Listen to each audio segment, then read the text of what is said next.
across the UK, on DAB+, on YouTube, on your mobile, and on your side. This is Talk.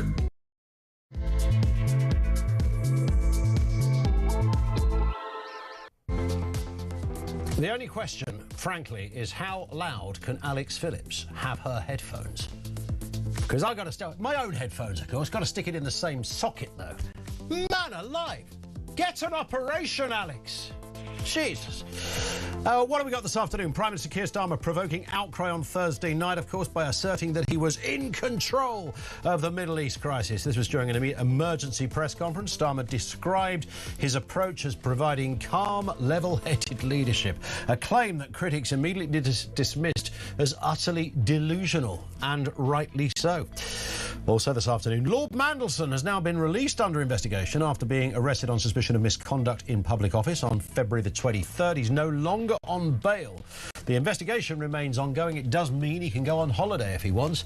Big question, would he come back? And the BBC would support replacing the licence fee with a tax, such as a levy, as it struggles with payment compliance. The corporation suggested this new funding model in its 100-page green paper response, noting the final decision, however, does rest with the government. Where will they go on this? So much to get through. Very easy way to get in touch, 0344 499 1000. And, of course, you can leave a voice note there as well. You can message 87222. Here's a question. Has Britain lost the respect on the world stage? What is our image, our character to the rest of planet Earth? Remember, this is our leader. I want to make clear the UK was not involved in the offensive strikes of the US and Israel. Oh, God. What has this man and his government done for the image of our country? It's worth a little look at our history, of course. The country, as I think is fair to say, long considered an extraordinary nation because of its profound influence on global history, science, politics and culture across the centuries. Britain has produced ideas, institutions and achievements that have quite literally shaped the modern world. One of the most significant milestones, I think we can fairly say, signing of the Magna Carta, which established the principle that even a monarch must follow the law, sort of. An idea that has influenced constitutional democracies worldwide. Britain led the transformation of the Industrial Revolution, introduced innovations such as steam power, mechanised production that reshaped global industry and urban life. Think of science, the scientific progress that has flourished because of this country. Isaac Newton, his laws of motion, forming the foundations of modern physics. Charles Darwin changed humanity's understanding of life itself through evolution by natural selection. And of course, we would be remiss not to mention the world wars, particularly the Second World War. There was us, the pivotal role in defending democracy, particularly through leadership and resilience during the Battle of Britain. But today, we have this. I want to make clear the UK was not involved in the offensive strikes of the US and Israel. I promise you, we haven't slowed that down. That's actually him. Our impressive CV of global influence is there for all to see, from pioneering political freedoms to advancing the aforementioned science and industry. Britain's contributions have had lasting global impacts. Its history demonstrates a unique ability. We generate ideas, institutions, leadership. I mean, everything you can think about the modern world, pretty much all of it started here in one shape or form. The most influential of nations in human history. And even culturally, from the Beatles to Harry Styles, the financial powerhouse that is the City of London, going it alone after Brexit. And in terms of the aforementioned wars, the Napoleonic War, the Second World War, the Korean War, Gulf War, all of these have been mentioned, these big challenges. And Great Britain, of course, was a major contribution to ending the conflict of ethnic cleansing in Kosovo with the Kosovo-Serbia war. But what is the perception of our country today? I want to make clear the UK was not involved in the offensive strikes of the US and Israel. If we are feeling mean, we will just keep playing that on a flipping loop this afternoon. What is our perception? And has Britain lost its respect on the world stage? 0344 499 1000. We'll open the lines on that question now. Meanwhile and elsewhere, we do need to crack down on illegal entry into this country. That's why the totality of these reforms not only, I believe, have parliamentary support, but support out there in the country as well. Home Secretary speaking yesterday. It was a pretty lacklustre, non-controversial set of announcements from her. But this is so funny. It's turned into all-out civil war on the Labour backbenchers. They've lost their minds and are now openly and with a straight face comparing her to Trump's ICE department. I'm not making this up, seriously. This is what gets these people out of bed in the morning. They invent an injustice and then they run with it. Take Sarah Owen, chairman of the Women's Equality Committee. She wrote on social media, I kid you not, I'm not making this up. She said this: of course we need an immigration system that is both credible and fair, but what has been touted by the Home Office satisfies neither criteria. She says the idea of deporting children mimics Trump's ICE detention of kids, or Obama's as well, because he had the policy before Trump. I mean, seriously, these are the kind of people running the place. Moving the goalpost, she says, for people who have upped their lives to work in and for our country is unjustifiable. Well, not if they're not meant to be here, it's not. This is the language it's being delivered with. It will only have a negative implication on our economy, integration and social cohesion. These people are barking mad. This comes at a time when communities are already stretched, she says, to breaking point. It's the wrong direction politically and morally, as a party and as a country. This is the kind of guff that makes Labour backbenchers tick. These are the people that are deciding policy that Keir Starmer has to deal with. I mean, that whole thing of, oh, I've got to change my mind on America. Yeah, he had to do that because of this shower of shoddy so-and-sos. So that's where we're at. 0344 499 1000. I want your response and your comments on that speech too. And those Labour backbenchers, the gift that keeps on giving. Thank goodness Dave Wooding is here. Sun columnist, political journalist of many years. Dave, good afternoon to you. I mean, it's always strange, isn't it? You know this from being on the Westminster beat for many, many years. When you meet politicians one-to-one, they're nearly always okay, aren't they? Absolutely, yeah. Something weird happens in the collective. Something bizarre kicks in once these people begin getting together as a group and sharing ideas, and the WhatsApp thing and plotting and working out where they're going to go with their next plans, etc. Home Secretary makes a speech, nothing particularly controversial about it. In fact, many people said it didn't go far enough. Or the 40 grand thing was a bit weird. But and our backbenchers are going, no, sorry, you can't do that. This is like Trump's ICE department. No, it's not. Yes, and it's all about strength as well. The strength that Keir Starmer had was in his majority. He won a thumping majority, but he's weak because his majority, because of his unpopularity. The left within his own party are now calling all the shots. And as we've seen with Shabab Mahmood, seen as one of the most effective, one would think, of the cabinet at the moment, or certainly saying things which the public want to hear. But no, she's got 100 MPs on the backbenchers who are saying, this we do not like. And as with Keir Starmer, the left of the Labour Party is now calling all the shots. And it does, we saw it with welfare reform. The left of the party getting very upset. We know that it happened in Cabinet. We understand that Ed Miliband was on the flipping ceiling at the weekend, or on Friday, I think it was, when he thought we might have to assist America. I mean, Miliband's head was spinning. He was like some kind of Romero zombie doing the crab walk down the stairs at number 10. I mean, all terrible things were going on.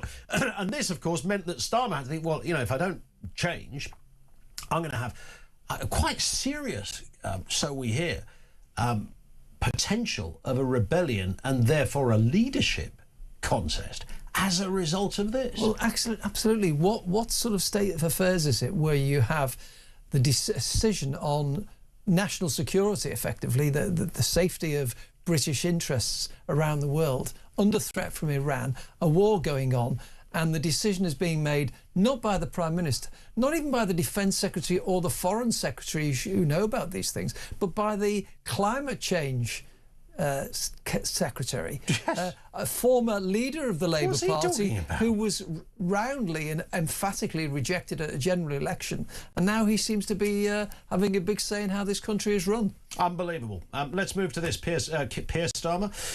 Keir Starmer, his claims of calm, level-headed leadership on the Middle East crisis was dismissed as delusional. His emergency press conference, of course, that he convened yesterday failed to assert control as his position was further undermined by the deteriorating relationship with the United States and much of the Middle East as well, hitting a low after Donald Trump, of course, personally called him a loser. Let's have a little glimpse at Starmer's speech from yesterday. While the region has been plunged into chaos, my focus is providing calm, level-headed leadership in the national interest. That means deploying our military and diplomatic strength to protect our people. And it means having the strength to stand firm by our values and our principles, no matter the pressure to do otherwise. I mean, one of the problems, Dave, is that I keep saying this, and I'm not deliberately trying to be unkind, he's just not very good at being a Prime Minister. No, I mean, big decisions, when you're Prime Minister, you have to make a decision because you think it is right and it is in the best interests of the United Kingdom. And now in the case of Iran, straight away he said, we're not getting involved in this. Why did he make that decision? Not because he thought it was wrong to attack Iran, but because it was against international law. Yeah. He is a slave to the human rights law and international law, and he makes his decisions not on whether it is right or wrong politically, but on whether it is within international law. And then, of course, he changed his mind after doing that. He then says, well, actually, we need to get involved here. Oh, but we can do this by international law because we are doing it in a defensive action. So for his first action, he alienates our biggest ally, the United States, by not joining in. And then the next minute he joins in and he alienates the people who don't want us involved. So the left of the Labour Party are all saying he shouldn't get involved. So he's got no friends because he's actually... So literally whatever way he turns, he's upset that particular component of the story. It'd have been so much easier saying, I am not getting involved under any circumstances, and stick to that. Yeah. He'd have alienated America, but he would have won over a rump of people on the peace front. Of course. Yeah. And if he'd done the opposite and got involved, listen, sorry, I'm going in there. It's the right thing to do to protect Britain. He'd had a lot of people supporting him. America would value his loyalty. And we know where he stands, but we don't actually know where he stands. And when he makes a decision to go in, not to go in, you don't know that within 48 hours he's going to change his mind again. And there's the problem, isn't it? Because what you need is decisiveness, particularly at a time like this. And if you've got, I mean, you could question why. I mean, if they have a cabinet meeting, obviously Ed Miliband will be there. But on these kind of decisions, does he need to even? But does the bloke in charge of windmills really need to be in the War Office? Well, this is the thing, Ian. It seems to me that he probably was leaning towards going in the first place, and that it was Ed Miliband who put his foot down. Yeah. And knowing that Ed Miliband is very, very popular. In fact, there was a poll. I'm not sure it's that recent, but it puts him well ahead of everybody else as the leadership contender. You have to really I don't wonder. get that. But these are the same polls that say Zach Polanski's good. Yeah. Well, there you go. And charismatic. Well, if that's the polls word for it. schmoles, yeah, absolutely. Right? Yeah. But he's got a big support group within the Labour Party and on the backbenchers. So I think the Prime Minister was then thinking he could lead a revolt against me, and there could be a leadership battle. Let's move to this story. Quite a disturbing turn of events as we hear that 4 Iranians arrested for spying on Jews in London. This is the Met Police arresting 4 Iranian men suspected of spying on the Jewish community for Iran. To me, this rather sort of highlights what we're doing and what we're dealing with. I've been making the point all week, Dave, that you'd think the the English Channel, which was already a crime scene of kind of open borders, you'd think since this war the Channel would be in special measures. You know, they'd go, right, okay, from now that there's a war with Iran, quite a lot of these guys that come over on these boats are from Iran. We got no idea who they are and what their intentions are, so we're going to be detaining everyone until we can establish that. Absolutely, but good point. And no one's making this. They've got cover of national security to really crack down on this. Yeah, nothing. The problem is, despite what you said correctly, anybody who's entered the country illegally could include dangerous people. We don't know who we've let in. In fact, the enemy within are already within, as it were. Yes. I mean, there could be dozens, hundreds of people who are with links to terrorist organisations who are in here on undercover ops, for all we know, because we don't check people. And there was a recent story saying that people had come in and the government were insisting that they were all checked out thoroughly when they arrived. And one of the newspapers went down and timed them going into the reception centre, and within 43 minutes they were on their way to their hotels. I mean, how can you really? So you can't do a check on you something. You might think 43 days. Yeah. It might take in order to authenticate someone's status. 43 minutes. Yeah. And they're on their way to their... From arrival to being in a hotel. Yeah. I mean, that's insane. Yeah, absolutely. And particularly at the moment, how can that be okay? So when we read stories that they've arrested some dodgy Iranians for spying, I don't think anybody would be surprised, would they, at these kind of headlines? No, absolutely not. But I mean, look, credit to the security services for finding them. But it just shows the extent of the fears of what's going on inside our own community here. I mean, if there is one of the issues is a backlash of terrorist activity within the UK and anybody involved in that action, and this just shows you how dangerous it is, without wishing to prejudice what's going on. Well, indeed, 100%. Dave, stay with us. More to come. David Wooding is with us, columnist at The Sun, political journalist of many, many years' experience in that field. So we'll talk more to David in just a couple of moments.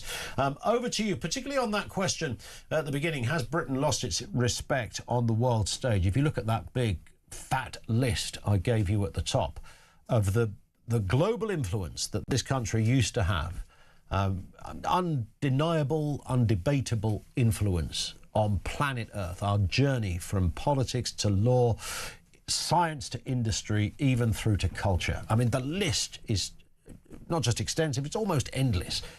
And yet here we are with a very different state of affairs. Keir Starmer running the show, doesn't know his what's it from his elbow. What is our image on the world stage? How are you seeing that? 0344 499 1000. You can voice note there as well. And of course you can call on the same number. If you want to message, it's 87222.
UK. On DAB+, on YouTube, on your mobile, and on your side. This is Talk. It is Talk, 22 minutes after 1 o'clock. David Wooding is with us. Bit of breaking news in the last hour or so. Peter Mandelson is no longer on bail, David. It's now just a continuing investigation. Of course, he ended up on bail because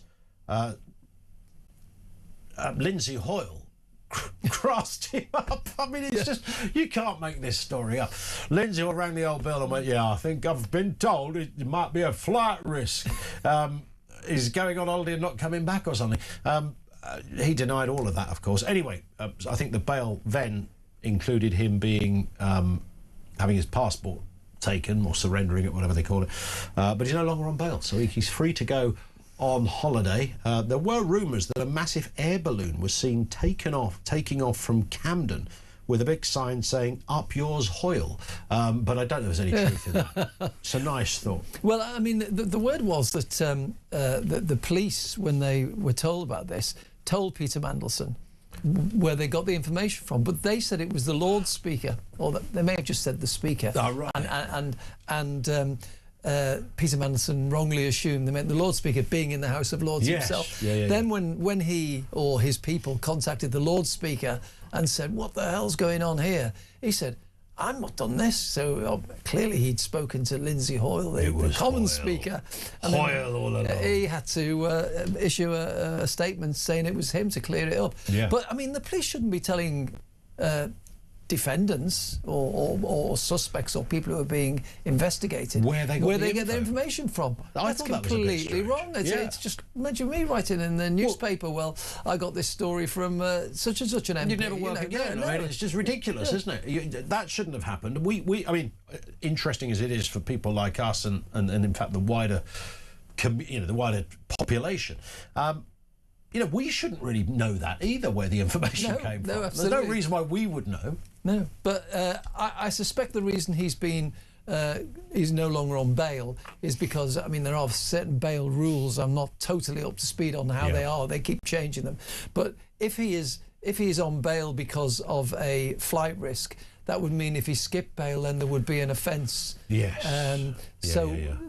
They're now assuming he's not a flight risk, I guess, and saying, well, we'll continue the investigation. You can have your passport back. I wonder how long this takes. I mean, how long is a piece of string, But well, I mean, it's quite a hard offence to prove. I understand, misconduct in a public office. But obviously, things we can say about it. We do know that in the public domain are certain communications that Mandelson made with Epstein, which look, even to the untrained eye, certainly look a little bit iffy. That's for sure. Yeah, absolutely. And the other thing is that the welter of information they're going to have to go through. Yeah. I mean, you look at these investigations now, emails are a massive source of evidence. Yeah. And if they say, right, we're going to look through all your emails, imagine looking through all your emails, or my emails for that matter. There'd be acres and acres of print if you print them all out. Yeah, of course there would. And the police have to, somebody in the office or a team will be going through those emails. And I don't know about you, when you're ever reading lots and lots of stuff, if you've got to get through a lot of detail, you do sort of switch off after about an hour or two. And so they're going to have to keep refreshing people to do it. So a lot of time and a lot of manpower on that. Indeed. Well, we'll watch with interest how that pans out. But I mean, this could be a good few months, couldn't it, before we even get anything. We'll watch with interest. And this story, finally, Dave, BBC are exploring a tax-based funding model, like a kind of levy, to replace the licence fee. This is apparently due to difficulties in forcing payment. Let's have a reminder of this. Oh, give me a gin and tonic. No, make that a double. I need it. I just bought my television licence. God, 58 quid. I ask you, 58 quid for the privilege of sitting in your own home, watching your own television set. It's diabolical. I mean, what's the BBC ever given us for 58 quid? 58 quid, blimey. That was John Cleese, wasn't it? I just realised. Yeah, they've had real trouble in the last few years. I mean, it used to be, the era of the detector vans going around checking people's licences, which I never work out whether this is an urban myth, that there was nothing in them. They were just a kind of a visual thing, visual tool to frighten people. I wonder. Because if you think about it, they had this sort of aerial spinning on the top of these vans that apparently back in the day had the power to realise whether you had a TV on. I mean, I don't know whether there's any truth in that. And every time somebody calls us up and goes, yeah, my dad used to work for him. No, it was just an empty van. He was like a cab driver. And then somebody else would go, no, my dad used to work for them. And absolutely they were real. They knew exactly what you were watching. There used to be an ad that would show you the guy inside the van going, they're at number 76 and they're in the dining room and they're watching Grandstand or something like that. And it's like, wow, are they that accurate? Now, it seems hardly anybody wants to pay the licence fee. I think nothing happens. 94% of the population watch the BBC regularly, and 80% pay the licence fee. So 1 in 5 people are not paying a licence fee. If that falls much further, Ian, we're going to be in a situation where it's unenforceable, because if you've got a few thousand, a few percentage people, there's no way. So how they I think this is why they're looking at alternate funding models, because once it's lost, if it drops down to 75%, that's one in 4. Nobody's going to be paying. They'll say, well, I'm not paying. I mean, I actually think about it myself. All these people are not paying it. Now, there's me religiously paying £175 a year to have the TV licence. And you only watch Songs of Praise. Yeah, absolutely. I mean, Dave's an addict for songs. He loves a bit of that. Listen, David, great to see you again. Pleasure. We will speak again soon. Dave Wooding, re-debut this weekend in The Sun, of course. That'll be tomorrow's paper, won't it? Dave's next column, stand by for that. Loads more to come. 0344 499 1000. Has Britain lost its respect on the world stage? Your thoughts on that? And do pick up again, if you would, on the squealing lefties on the back benches of the Labour Party who are losing their mind because Shabana Mahmood, the Home Secretary, dared to have a non-controversial new immigration policy. I mean, this is bonkers, but it's popcorn time all round over there at Labour HQ. Lines are open, 0344 499 1000. This is Talk.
Across the UK, on DAB+,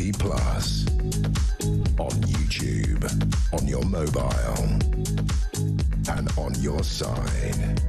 This is Talk.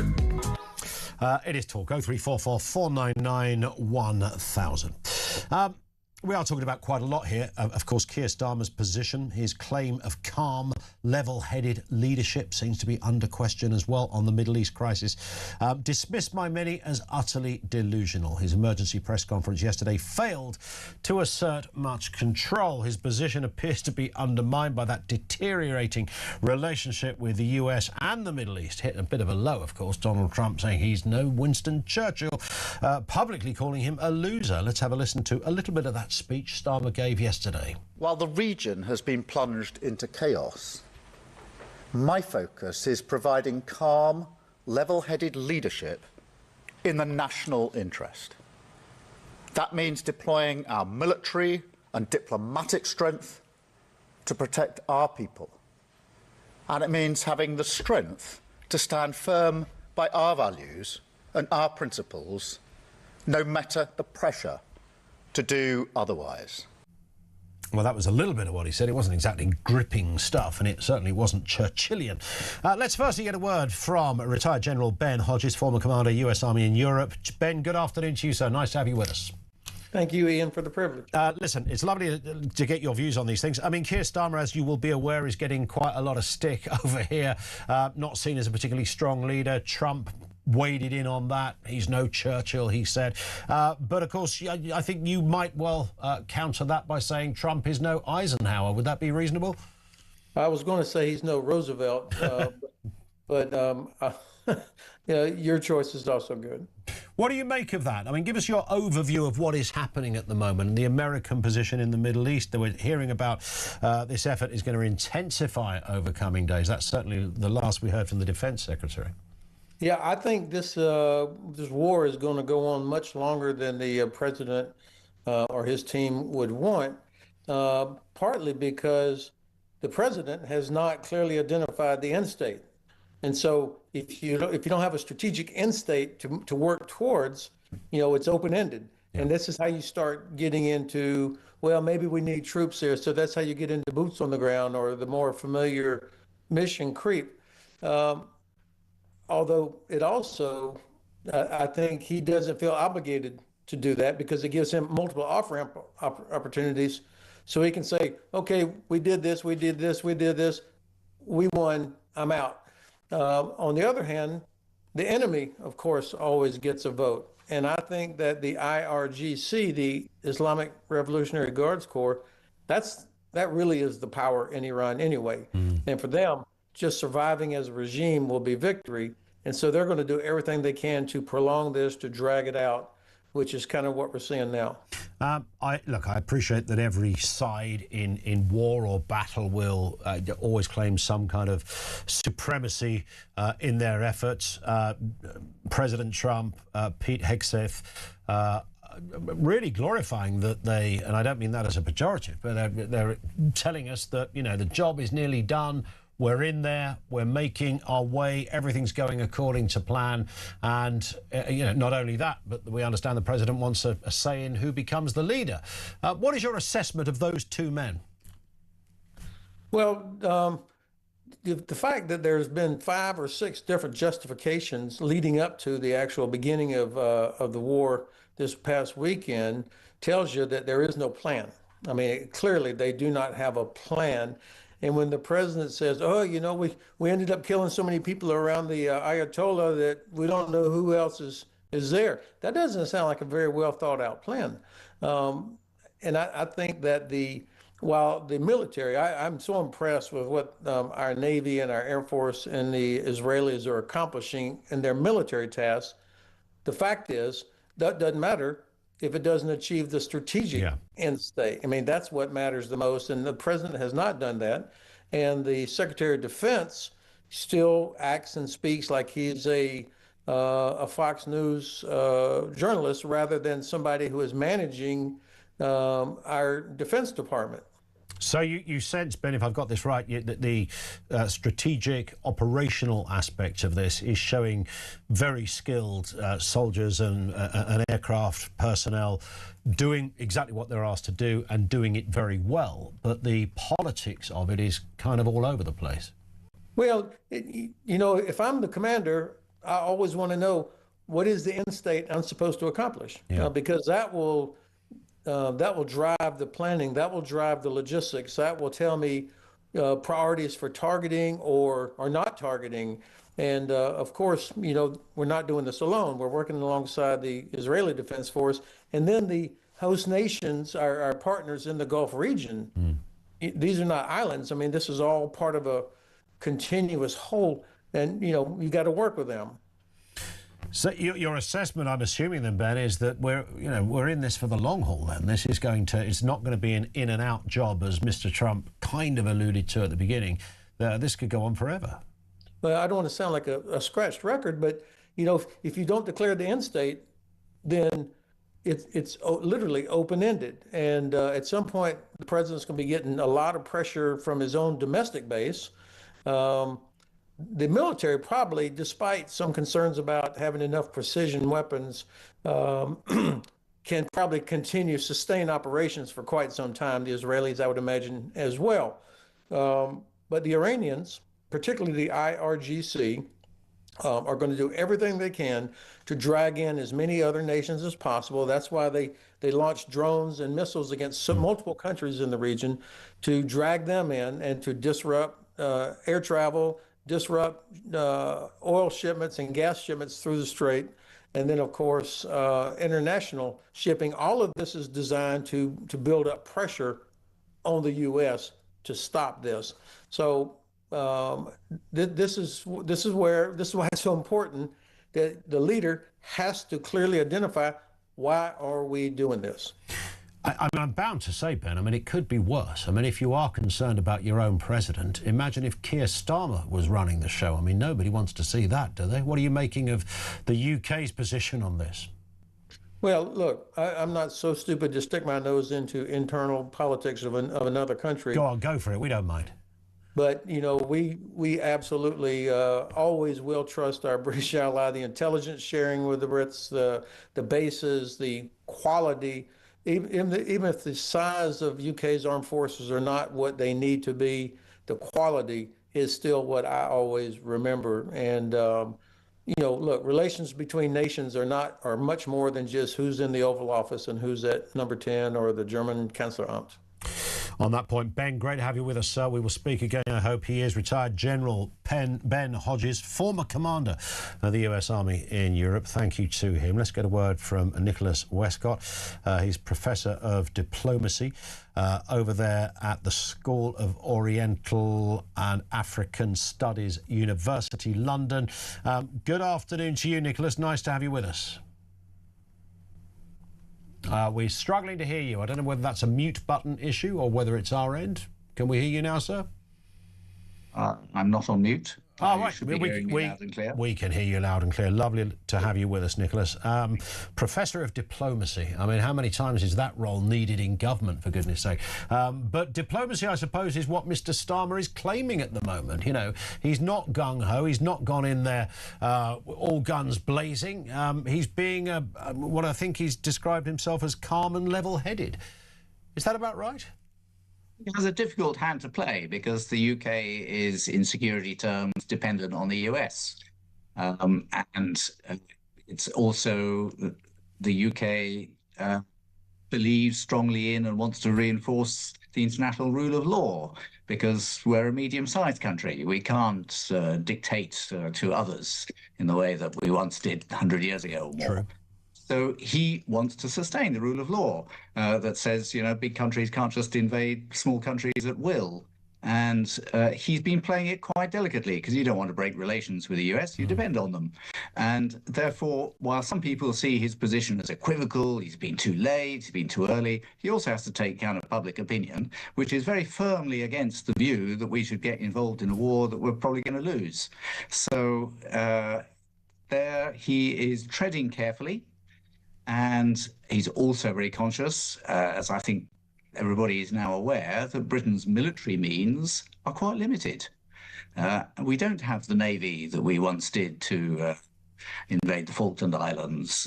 We don't have a large air force that we can move squadrons around the world as we once did.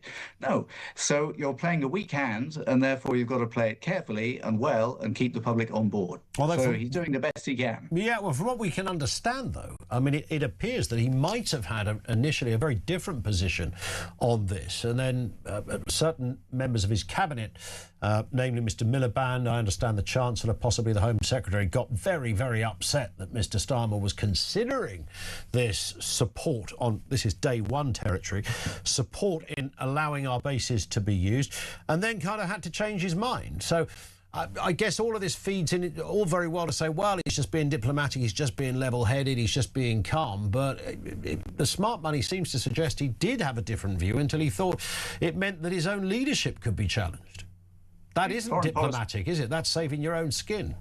Well, foreign policy and diplomacy is always a product of domestic politics. I mean, the US is taking the position it's taking at the moment because that was the MAGA wanted an America First foreign policy. Now Trump is changing what an America First policy is while he's in office and perhaps distancing himself from his base. Mr. Starmer is very keen not to distance himself from his political base that gave him a big majority in Parliament.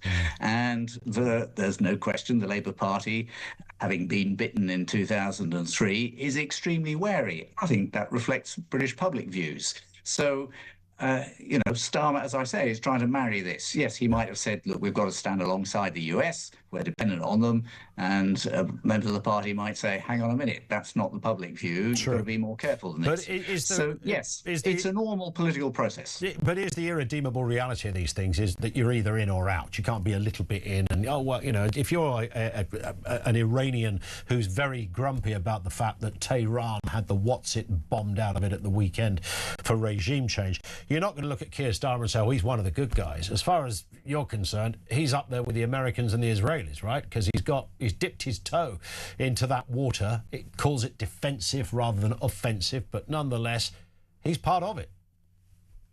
Yes, as are others in the countries in the Gulf that would have much preferred there to be no war. But now they are under attack, and they're having to back a war that they don't really support. So Keir Starmer is not alone in this. Yes, wars suck people in, whether they like it or not. The Americans will find that they are being sucked in, whether they like it or not. I think Mr. Trump feels he can get out anytime he wants, and we'll see, because that may not be, as General Hodges was saying, may not be the view of the Iranians. They might want to keep on fighting to prove that, you know, they're still there. So he doesn't have a free hand, Keir Starmer. And he, I mean, diplomacy is all about the art of the possible. You've got to take account of your domestic public opinion, and you've got to take account of your national survival in the world. Balancing all that is never easy. So, you know, the UK is, I would guess, behind the scenes, diplomatically working with the US to say, how do you climb down from this? That's very much behind the scenes, because you can't say that in public. Of course. And, you know, sooner or later, the US will want out. I mean, in the past, Harold Wilson stood out of the Vietnam War, didn't get involved at all, and has been praised for that. Tony Blair went all in, you know, said, right, we're right with you, come whatever, and he's suffered from it. The UK suffered from it. British servicemen died. Iraq is still a bit of a mess. So we need to be careful and try and use whatever influence and leverage we can to land this war, undesirable war, in a place which will be good for the Iranian people, good for the British people, good for the Gulf. We'll see if that's possible. That would be the happy ending, of course. Nicholas, thank you for your time, sir. Lovely to have you on with us. Nicholas Westcott, he's Professor of Diplomacy at SOAS University in London. Thank you to him. Over to you. Let's get some calls on this. Has the wider question, has Britain lost respect on the world stage? There's a lot of countries around the world that, you know, everybody has a bit of a giggle at. But as in terms of their administration or their government, I mean, the French would be an obvious example. Tim's in Surrey on the UK's image. Tim, what have you got for us? Afternoon. Good afternoon. Yes, I've got a lot of, fortunately, I have a lot of foreign friends, and you know, over the years we've enjoyed, you know, some very, very interesting, you know, political and historic discussion. But right now, the last year has been unbelievably painful for me, because, you know, although they're my friends, they're of course very kind, but they ask me, you know, what is going on in your country? What are you doing? What's happened to free speech? Why are your borders so porous? What is your government doing? And that speech in the Westminster Hall, yeah, you know, Oh, dear. It was absolutely dreadful. And is that one of the problems? Because, I mean, you know, Donald Trump is not a man who always gets it right, but he always sounds very sure of himself. And he speaks in such a, I know he drones on a bit, but such a kind of mesmeric way that even if you disagree with him, you find out going, well, that was a fair point. Is it that? Is it the personality of the Prime Minister as much as anything else? Well, the personality is diabolical. He is not a leader. He's demonstrated that. He's not an orator either. So, you know, when it's a battle for hearts and minds, he loses immediately. But to put him aside, just the state of the country, the election up in Manchester the other day, you know, the what went on there, electing a party that wants to legalise heroin, that wants to have no borders. You know, people, most of my friends, and probably most of the world, look on Britain, or did look on Britain, as a place of sort of general common sense and productivity. But now it's a sort of centre of madness.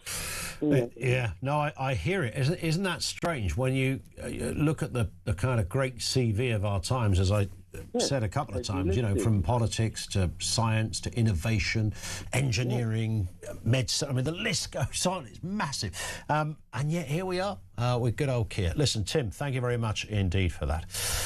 Arthur says, could you explain to your Professor Westcott that we did not invade the Falklands? We retook it back after it had been invaded by Argentina. I did clock that, and I think it was just a misspeak on his part. He was talking about the size of our navy, how we could once do that and not this. I don't think he intentionally was trying to rewrite history in that respect, but I heard it too, Arthur, but didn't pursue it for reasons of time and nothing else. 0344 499 1000. Neil says, afternoon, Ian, why can't Starmer own anything? Hiding under our values, our beliefs, they aren't mine. Yeah, I mean, that the kind of philosophical core where you want to hear somebody shoot from the hip sometimes. Just come off script and just riff and talk about your passions, mate. Talk about what gets you out of bed in the morning. That's probably human rights, I guess, more than anything else. 0344 499 1000.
The Green Party have won the Denton and Gorton by-election. Labour in third place. Breaking news that Peter Mandelson has now been arrested. So Mandy and Andy have now both had their collars felt.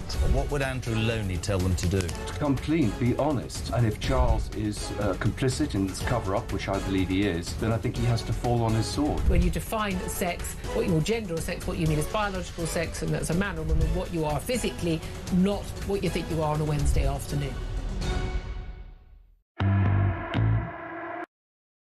Across the UK, on DAB+, on YouTube, on your mobile, and on your side. This is Talk. Jane in Bristol says, please stop letting people get away with saying Trump has no plan. Of course he has a plan. He didn't just get up a few days ago and decide to bomb Iran. Well, there is a school of thought that that's almost what he did. OK, it wasn't a couple of days ago. It was, you know, over the course of weeks. And it's always been on the target list in many respects. He's not going to tell anyone other than those who need to know about the plan. And it's a bigger plan than just Iraq. He's cutting off oil supplies to China. See how Venezuela is currently doing. Oil output massively increased. The price they get for oil is up. Money going back into the country. And I know these things do divide the room, and there are other ways of looking at it. But I know what Jane is saying in that sense. That all that I find rather interesting is that there are Republicans, and I'm talking about hard right Republicans in America, who are not that happy with Donald Trump, and they do, among other things, accuse him of the lack of what's the grander plan?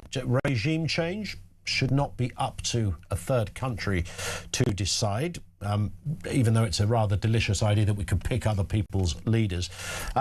Do you need a plan? A bit of one? A lot of one? I think Jane is right that there is a sort of Chinese component to all of this as well. Similarly with Venezuela, and that also with his Greenland plan as well, had echoes of that.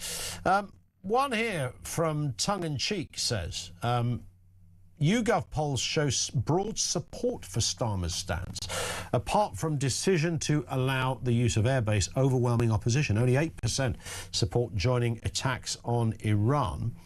And another one here, sorry, same point. Question time last night, Fiona Bruce asked the audience if they would support joining. Only 4 hands went up. My only beef with Starmer is he hasn't told Trump to stuff the special relationship up his big fat orange backside. Yeah. Well, do you know what? Here's the interesting thing. If he had done that, I think people would have had more respect for Keir Starmer. They go, well, at least he's got a position. At least he has a position on this and he's not getting involved in any shape or form. So he would gain house points in some respects. Whether or not he was making the right move is another question. Pav is in Harrow. What have you got for us, Pav? Has Britain lost its respect on the world stage? Afternoon.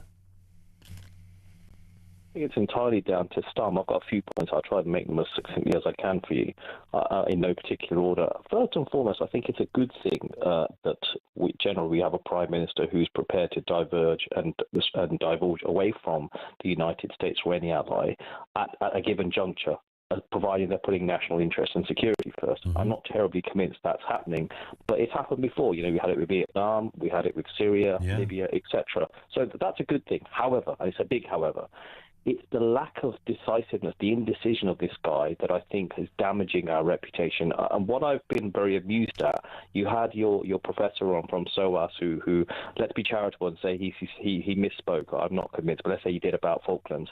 But that's the problem. That there's a very specific group and class who will support this idea because they're pacifists at heart. Now, I'm not a particularly belligerent person. I don't believe that we should go to war at the drop of a hat. But equally, war exists for a reason. It's a last resort. It's a time when we have to be preemptive. We have to turn around and do things which ordinarily wouldn't want to. Personally, I think this is about 47 years too late, but that's a different issue altogether. The concern that I've got, though, Ian, is that with regards to the Cyprus issue, which we are being led to believe, by the way, that changed heart, and it's perhaps worth pointing out, there is a demarcation here which I think the Prime Minister has overlooked, and so have many of his supporters claimed otherwise. At no stage are we led to believe that the US and Israel were asking us to join in the war. What the US were doing was they were asking us to use their bases. Now, God forbid the roles were reversed, and we wanted to use that, the US in their right mind would be able to say, well, hold on, you didn't allow us to use it at your time. Why should we allow it to do it the same? So I just don't think it was well thought out. I think he got politicized. I think he felt the pressure potentially of his backbenchers, many of whom ideologically or otherwise would basically support anything that is anti-Israel, anti-Trump, whatever. And I think he got caught up in the crossfire. But the thing that really concerns me, and this should concern people, is that for months, all sorts of publications were telling us he's a Trump whisperer, blah, blah, blah. You and I had a chat, and along with many of your other contributors, and I thought this was being overplayed. He must have known, as the rest of us did, since January, if he reads newspapers, or maybe it just didn't come across his desk, I don't know, Ian, perhaps that's the case, that there were all sorts of gatherings militarily. Trump's words were being pushed out from January, that the amount of this was in and around. I can't, for a person like the Prime Minister. Pav, your phone line is just cracked up on us. I don't know whether often happens with Pav's phone line, doesn't it? You notice that? I wonder whether the government are chipping in there somewhere. Have we got you back, Pav? Can you hear us? Are you there, Ian? Yep, you're a bit clearer now. Let's see how it goes. Okay. Well, I was just going to say, so with regards to the Cyprus issue, he must have known about this months ago, because there's been an amalgamation of military forces there for at least 2 months. So the intelligence must have been there. So for him to turn around and be able to even react, if we give him that, to say that, he only has to be reactive now with sending the warship out to Cyprus, to me is very hollow. It just doesn't ring true to suggest that this guy's, on top of his brief, or indeed in any sort of, the preemptive mode, which as a Prime Minister you have to be. And that's the really concerning thing about this. And lastly, I will say this, and I think, again, people have missed this. This isn't necessarily about regime implementation the way Blair and Bush were doing it in Iraq. This is about regime change. Now, whatever anybody's belief system about that is, the reality is, in the post-World War II era, many countries, both ourselves and America, have basically performed this task of regime change or supported destabilizing forces. So we're not doing anything new there. But ultimately, I think the problem is, and the Gulf countries probably best summed it up when they and this is by newspaper reports, they asked us, what on earth are you doing? And whenever you have indecision rather than decision, irrespective of how popular it is, that's when it makes us look foolish. We've wasted the post-Brexit opportunity, Ian, and that's very much down to previous governments and down to this current incumbent, who frankly doesn't have a clue. Always good stuff. Pav, thank you very much indeed for that, Pav in Harrow. More from you on the way. 0344 499 1000. Has Britain lost its respect on the world stage, among other things? Lines are open. Let's get the news now at 2.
across the UK.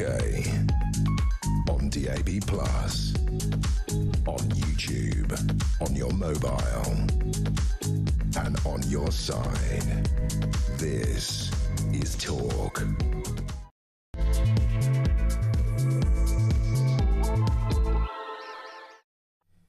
And good afternoon. Yeah, welcome back. It is the Home of Common Sense. Coming up on 3 minutes after 2 o'clock, we are focusing on, well, there's so much here.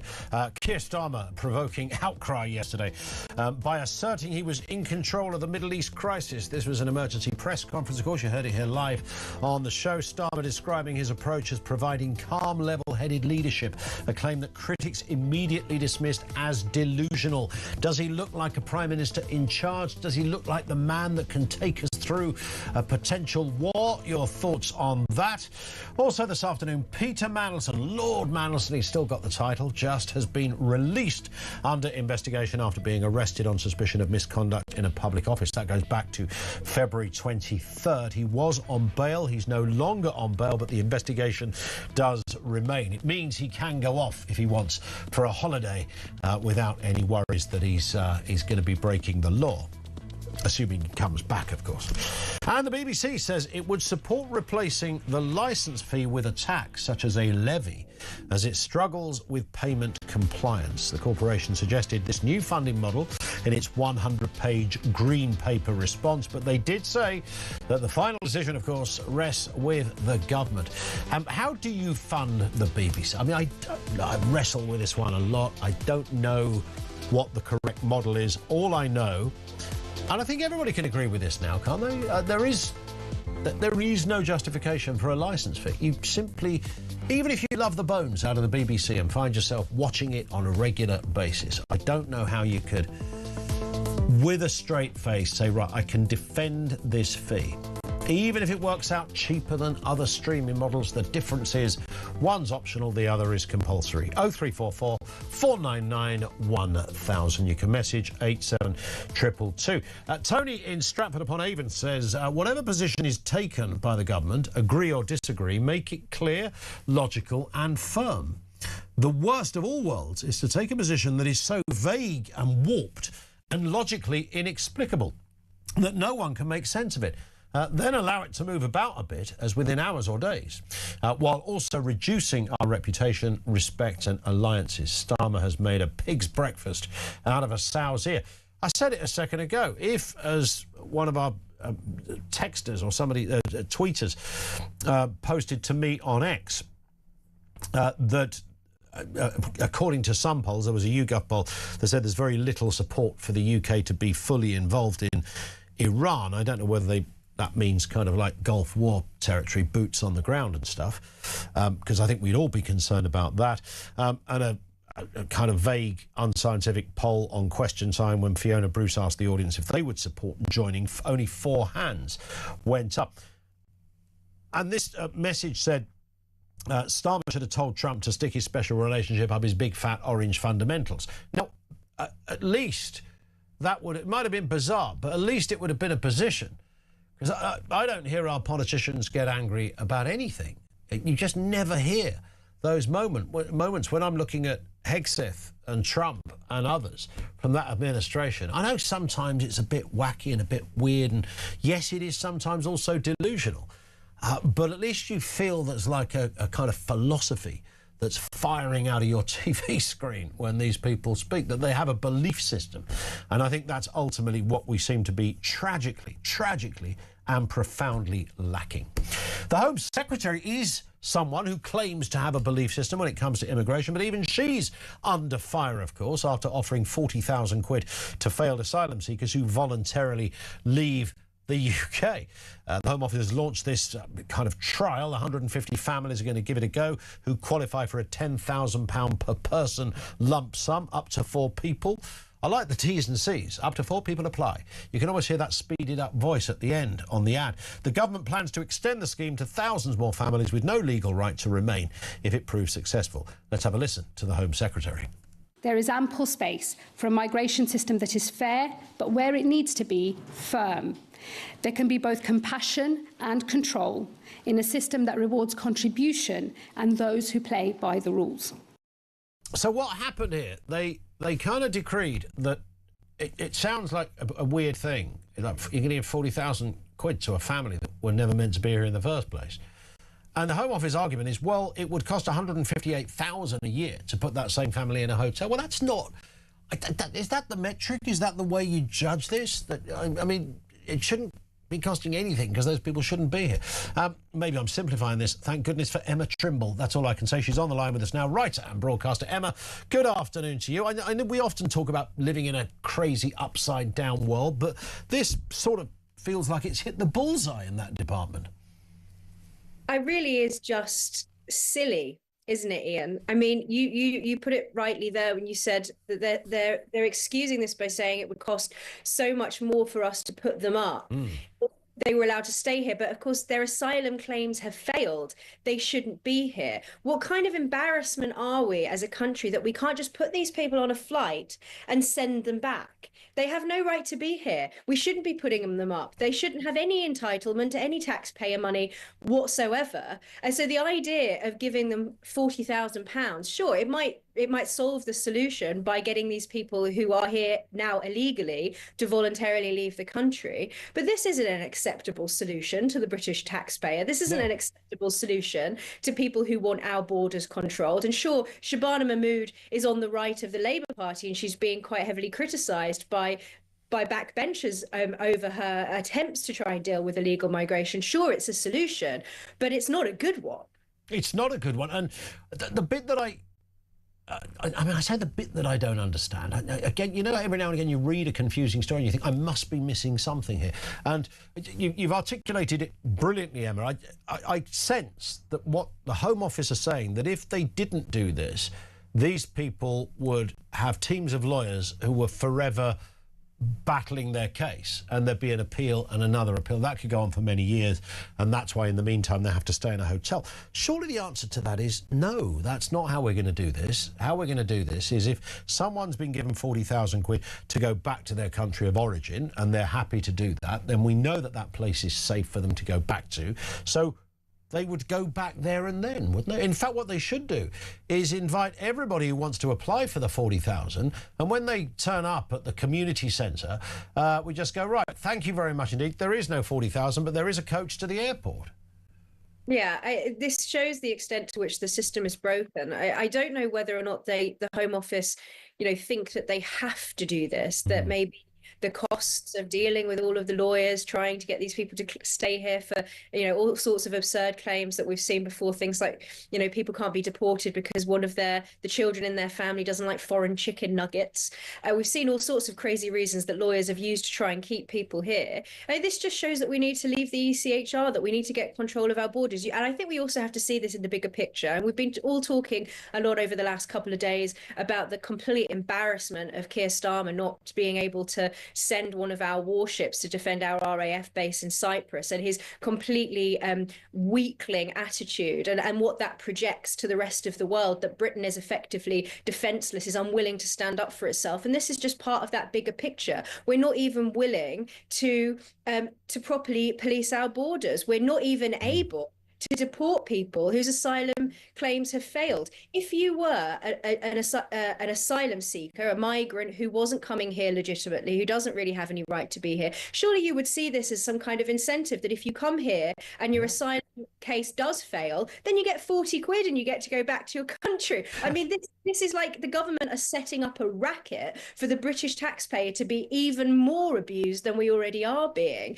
I think that they should be doing stuff like giving huge tax cuts to airlines to deport these people, to take them back to either to the country of origin or, hell, send them back to France. I have to pick you up on something, though, Emma. You outrageously misrepresented the chicken nugget story. I'm almost going to report you to Ofcom myself. You said the child didn't like foreign chicken nuggets. The poor child couldn't get chicken nuggets at all, apparently, if they went back to Albania or wherever the heck it was. So I think we should have some sympathy, frankly, for the poor chicken nugget kid. I'm sure in Albania they can grind up some gross chicken parts. Was it? Apparently there's no McDonald's in Albania. I think that was the story or something like that, which I find because McDonald's are everywhere. I think there's one at the end of my garden if I look close enough. They're all over the place. I tell you what else was interesting, Emma, in this this kind of Labour Party's woes on immigration. And we know the Tories had, a lot of trouble uniting their party, particularly on the obvious one, Brexit, because there were the Remainers and the never the twain shall meet. But they've got it really bad over there at Labour HQ, with MPs, backbench MPs, likening Shabana Mahmood's policies to Trump's ICE policies. I should also add, which is largely a separate point, but it's always worth pointing out, this was also Obama's policy, as well as Trump's, to have the boys and the girls of ICE going around rounding up wrong-uns. So not exclusively exclusive to Donald Trump, but the idea that this is an ICE policy coming from Shabana Mahmood is ludicrous. It just shows how far the Labour Party has drifted left, that someone like Shabana Mahmood to them is Trumpian and so objectionable because she's even slightly trying to deal with the fact that we are being overrun through these small boats, and the numbers that have come here are just insane. And she's trying to get a handle on it in a way that I actually think is laudable and quite reasonable, particularly from a Labour Home Secretary. But she's hardly scratching the surface of what needs to be done. So the fact that the Labour Party are attacking her in this way, I think it just rightly suggests to the British public and to all of us that Labour don't have any intention of actually dealing with this situation. They don't have any intention of stopping this scenario where we have so many people who are coming here illegally and then living at the expense of the taxpayer, while they all tax us up to our eyeballs and ask us to subsidise people staying here illegally, even after the point at which their asylum cases have failed. This is a really disgraceful situation, and it should be an embarrassment to the Prime Minister, but clearly the Labour Party don't see it that way. Indeed. Emma, great to have you on again. Nice to see you. Emma Trimble, the writer and the broadcaster, with us on the programme. Thank you to her. 0344 499 1000. Andy from Thatcham says, Ian, I'm not sure the audience picked to be on Question Time is a true litmus test as to whether Keir was right or wrong. I did think that as I was reading it out. There's a whole other discussion. Thank you, Andy, for that. Bill in Romsey says, Ian, since Starmer has been in charge, over 60,000 illegal boat people have come into our country. Now they are saying a family of four goes back to their country, they'll get 40,000 quid. So if the 60,000 divided into family groups, that's 15,000. So 15,000 times 40,000 equals 600 million. Value for money, says Bill. I'm going to trust your calculations there, Bill. Thank you very much indeed for that. But it's going to be right up there. It's going to be telephone numbers.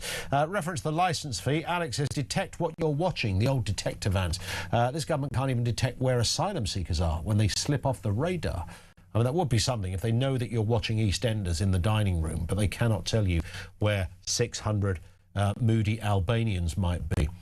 This one comes in from Pete in Northampton. Just seen my local garage have put diesel up by 22p per litre. Profiteering has started already. It's quite hard, isn't it, in a capitalist regime to work, because my local petrol, one of the ones near me, is 13p a litre. This is unleaded, 13p a litre more than the cheapest one. And it was always more, but by about 4p. Now it's 13p, possibly 14p.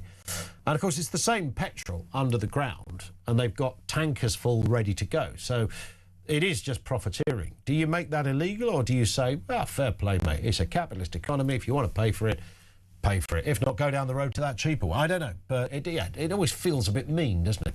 Bearing in mind the backdrop of why this is happening. Charlie is in East Sussex. How you doing, Charlie? Welcome to the show. Has Britain lost its respect on the world stage, is where we began this afternoon. What are your thoughts? Well, first of all, I want to say I'm not a conspiracy theorist. Bet you are. Anyway. No, there's only one conspiracy theory, and that's Bigfoot. Right, draw the line. Yeah, that's very real. I've seen it, so... Absolutely. Yeah. Look, Ian, I think we've got to start looking at our place in the world, on the world stage. That has suffered greatly. And looking at, our unpreparedness in this situation, with those new destroyers we've got, the, HMS Dragon, that type, D-class. You know, we've got one in Portsmouth that is not ready to go. Where are the other 5? I don't know. It's a good now, point. look, where are they? So, well, exactly. I don't know where they are. So you've got. I hope the Prime Minister does. Well, I probably don't think he does. Maybe not. To be honest with you. I said that tongue in cheek. But look, let's have a look at what's going on. We've got to start linking things together. We've got to stop looking at things in isolation. We've got the Chinese super embassy. We've got alleged Chinese involvement with partners of Labour members of Parliament. We're looking at that. You've got the Americans now looking at these they're calling it rioting, these paid rioters. We've got the rise of the Islamist movements in the UK, ones we won't prescribe as terrorist organisations, and ones we won't make illegal. Look, we've really got to have, and I want to say we've got to get a grip on this, but we've got no one, in my view, that seems to be wanting to get a grip on any of this. And we've got this, and I don't want to use the phrase managed decline, but we're just sliding. The UK is sliding. Sliding, and, we really are, and I can't put my finger on it as to what. But isn't it down to?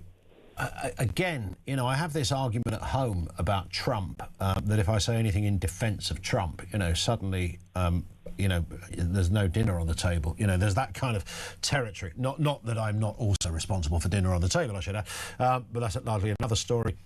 There is this discussion about, and I think it's important, about how politicians announce things. So this week, as you would have seen, Charlie, we talked about it. Several universities have societies that were mourning the death of the supreme leader in Iran. Now, if I was Starmer, I'd have gone on the TV that night and said, right, we're going to find out exactly who those universities are. They're getting no funding from anyone whatsoever. OK, that's the first thing. Not acceptable. It's our country. We're a first world country. We're not supporting some dodgepot Islamist and his regime. So end of story. But we would never hear that from Starmer. You would hear that from Donald Trump. Well, you would, Ian, and this is the point I'm trying to make. It's just that no one seems to be getting a grip. But why can't he get a grip? He's the Prime Minister, for God's sake. You can do that stuff if you want to. Ian, you say that, but is he really? He's run by his backbenchers now. He's clinging on to power. Yeah. The man has absolutely, his fingernails, his fingers must be bleeding with how he's trying to hold on to what he's got, what little he has got.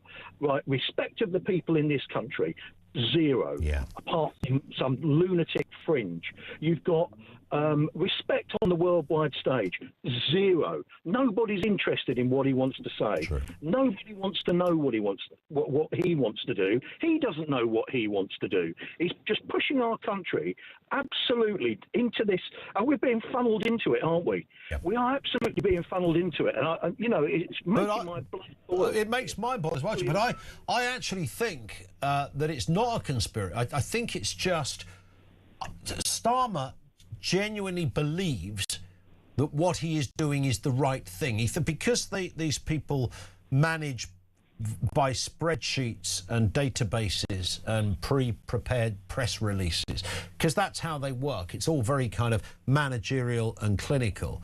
There's no balls in it. There's no philosophy in it, really. There's just this sort of very loose idea of this is the right thing to do and this is how, or you have to be diplomatic here and you can't say that there.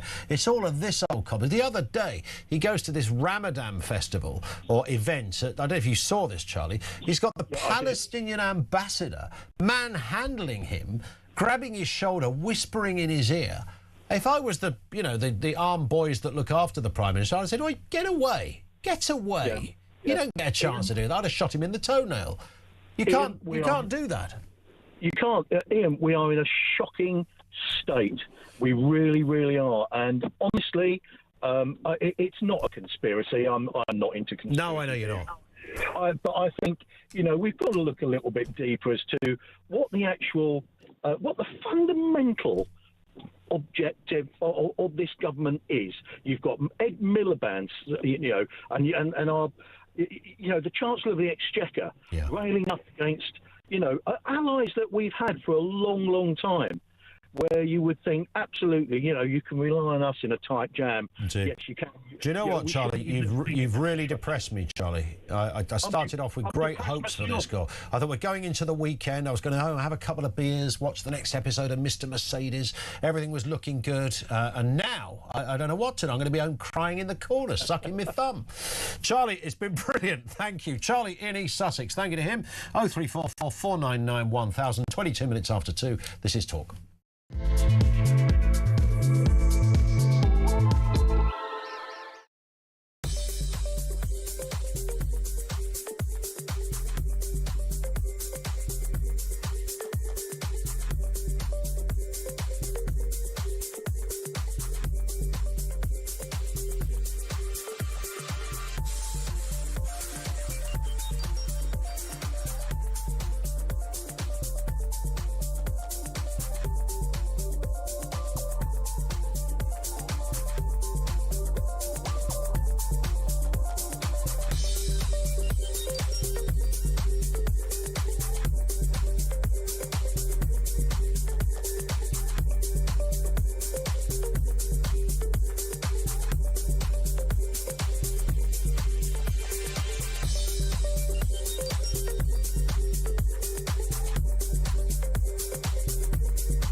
The Green Party have won the Denton and Gorton by-election. Labour in third place. Breaking news that Peter Mandelson has now been arrested. So Mandy and Andy have now both had their collars felt. What would Andrew Loney tell them to do? To come clean, be honest. And if Charles is complicit in this cover-up, which I believe he is, then I think he has to fall on his sword. When you define sex, what your gender or sex, what you mean is biological sex, and that's a man or woman, what you are physically, not what you think you are on a Wednesday afternoon.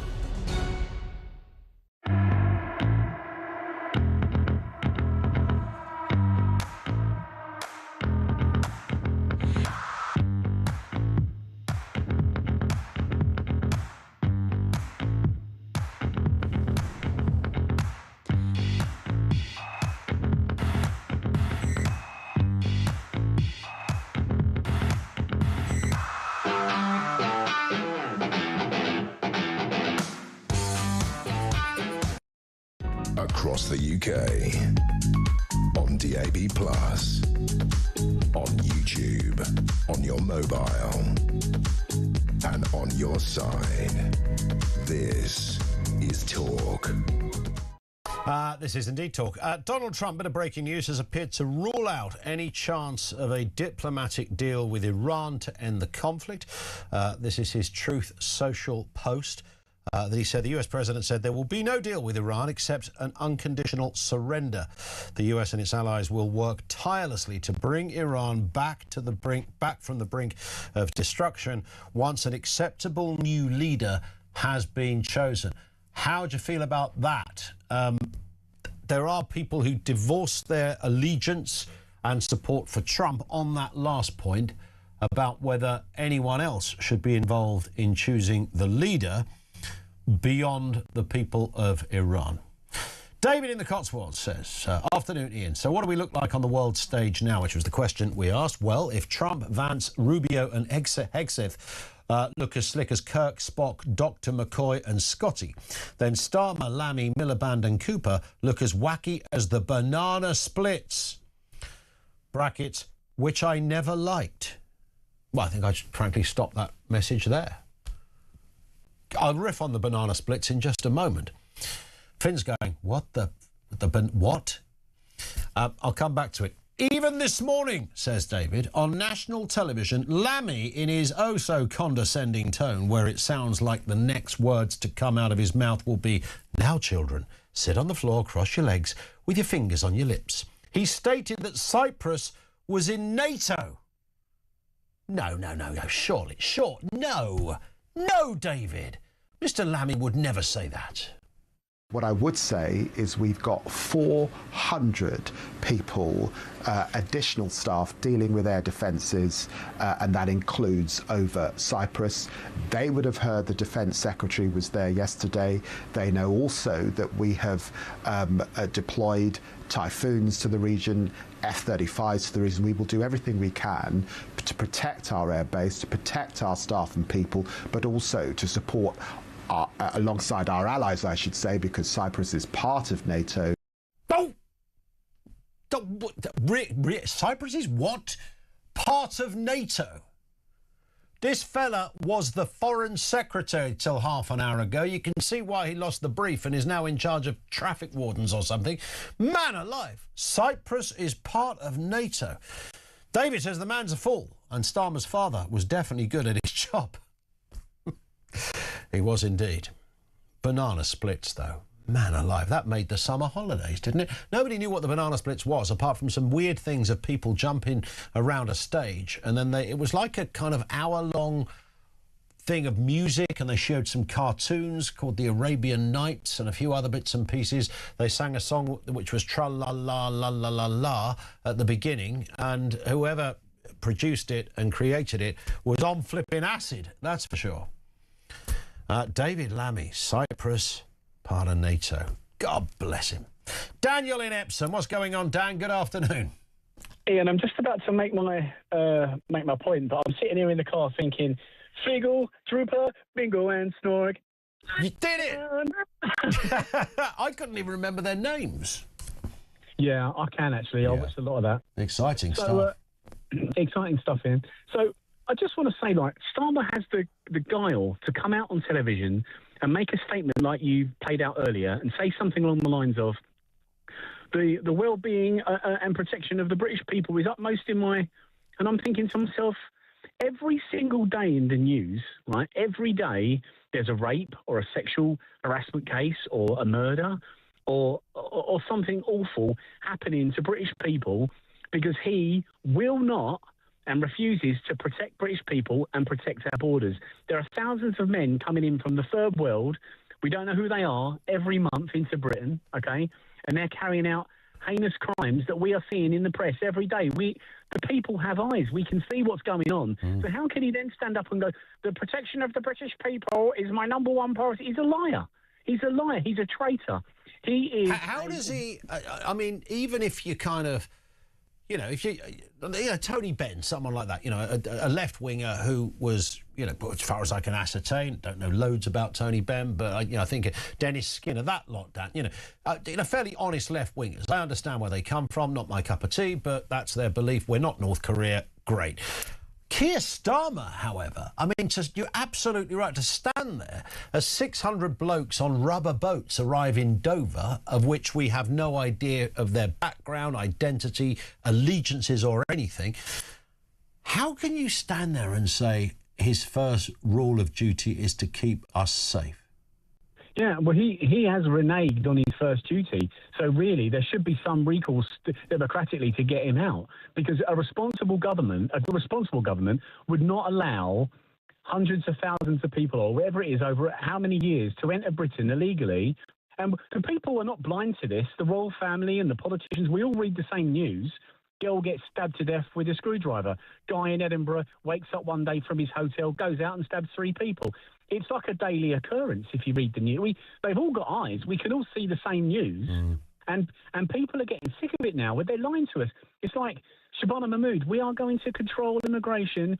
And then she's talking about a plan to allow Iranians in like they did with Ukraine. What don't you get? We don't want it. We've never wanted it. The British public have been voting against all forms of immigration for about 30 years.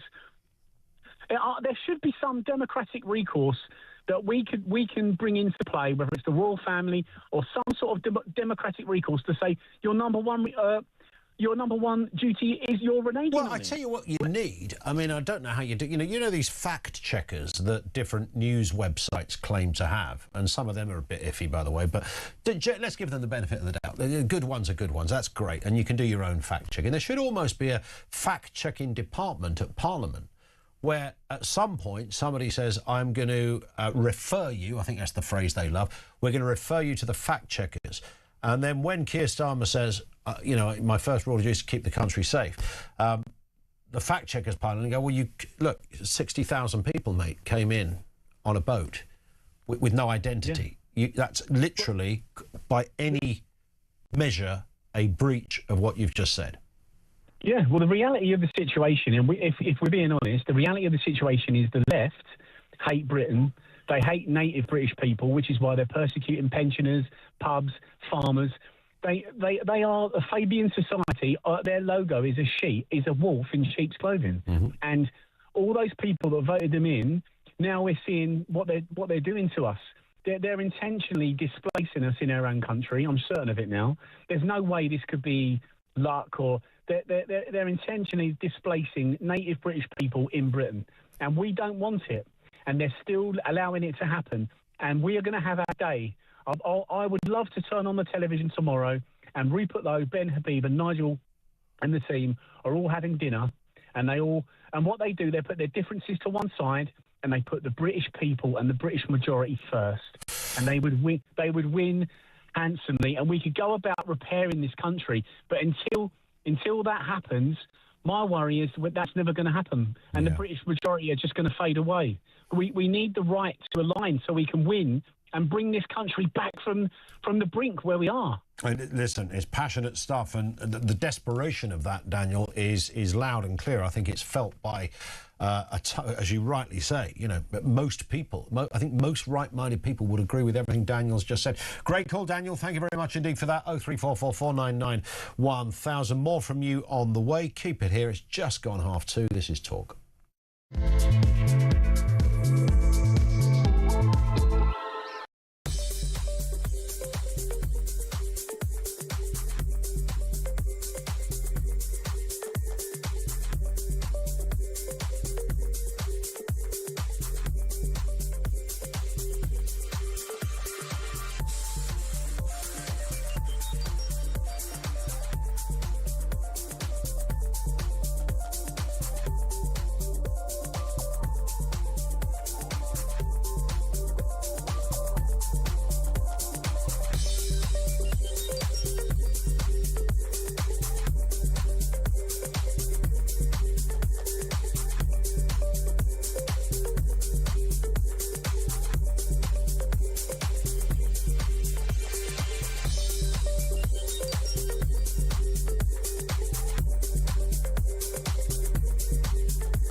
Across the UK, on DAB+, on YouTube, on your mobile, and on your side.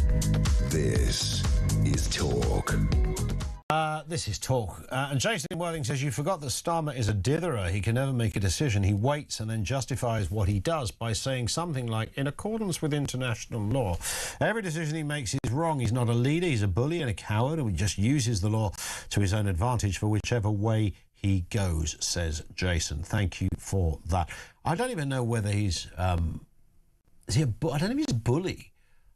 He's just not very good at being a Prime Minister. I mean, the central and the key qualification, decisiveness, he absolutely and objectively lacks. I just want a quick word on this as well. Public inquiries, we're looking at a grooming gang. There has been inquiries around sexual exploitation, particularly of young people, Baroness J and the like. And of course, we've had Rupert Lowe did his own kind of independent one, of course, but there are some, you know, as admirable as and disturbing, I should say, as that was, does, of course, lack the teeth of the bigger inquiries for obvious reasons, financial if nothing else. But a lot of talk about how long these things take and how much money they cost. Now, the COVID inquiry has lasted over 4 years and has cost 200 million quid. Baroness Hallett, who was the chair, said that it was essentially money well spent. Very happy that it cost what it did, it needed to, and took as long as it took because it needed to, her words. I'm paraphrasing here, but you take the point. William Yarwood is Media Campaign Manager at the Taxpayers Alliance. William, good afternoon to you. I mean, this does sound like one of those sort of classic things where... you know, public sector versus private sector mentality. You just know. If you put, who's that tall guy from Dragon's Den? Peter Jones. I reckon if you said to Peter Jones, can you get one of these inquiries going with the same teeth, authenticity and all the same people, I reckon he'd come in under 200 million quid and certainly quicker than 4 years. Well, good afternoon, Ian. Thanks for having me on the show. And yeah, I mean, one interesting thing about the COVID inquiry and the fact that the person in charge of it said it was a good use of money. Hilariously, the COVID inquiry, when the Taxpayers Alliance first started complaining about its costs just a few years ago, the COVID inquiry claimed that our work and our research was essentially, you know, not good enough. It was back of the fact packet. You know, it was, you know, delusional to think it was going to cost this much. And now we've estimated that it's going to cost 234 million. And it's already hit over 200 million. Yeah. So the Taxpayers Alliance, you know, as usual, I think, actually correct about these costs. But they said it was good use of money. But what have we actually got out of the COVID inquiry? You know, all we've heard is essentially political drama and palace intrigue and he said, she said to this and who said this on WhatsApp messages. It was just one like glorified long like gossip, column. And I don't really think it's actually produced anything of value. And also there's been a lack of, let's say, conversation around whether actually lockdown was the right way to go about it in the first place. The COVID inquiry has not even begun to question that at all, despite the fact that places like Sweden had lower excess deaths and also didn't lock down as hard as we did, if at all. There's been no discussion around that. The only discussion seems to be, oh, no, we should have locked down harder and for longer. And quite frankly, considering how much damage it did to the economy and ordinary people's lives, I think that discussion needs to be had a little bit more. Yeah, and I think I'm right in saying that Sweden also had a COVID inquiry, which I think took 6 months. Yes, indeed. So there's various examples, including Sweden, where they've done COVID inquiry in a shorter amount of time for less money.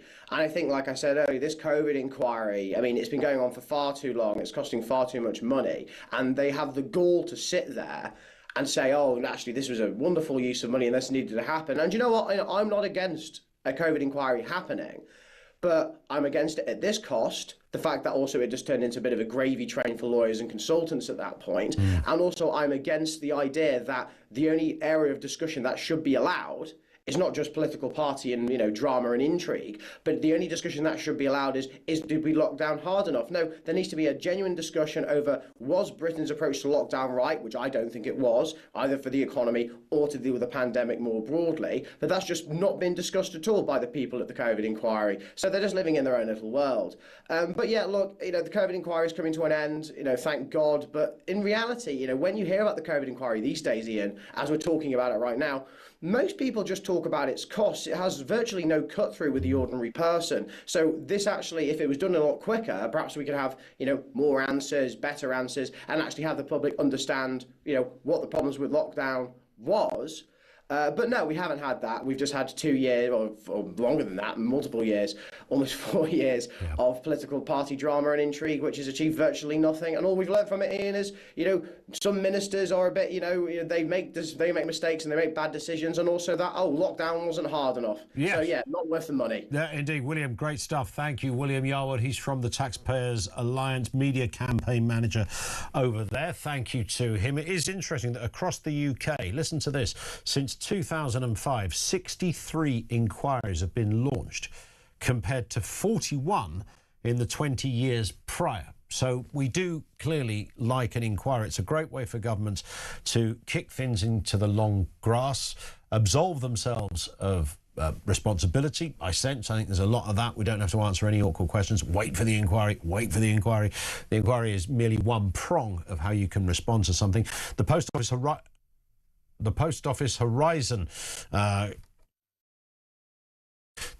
Horizon scandal, of course, was one that took 48 million quid's worth of money to run, while the total cost of the 7-year-long Grenfell Tower inquiry was approximately 177.6 million. Absolutely crucial.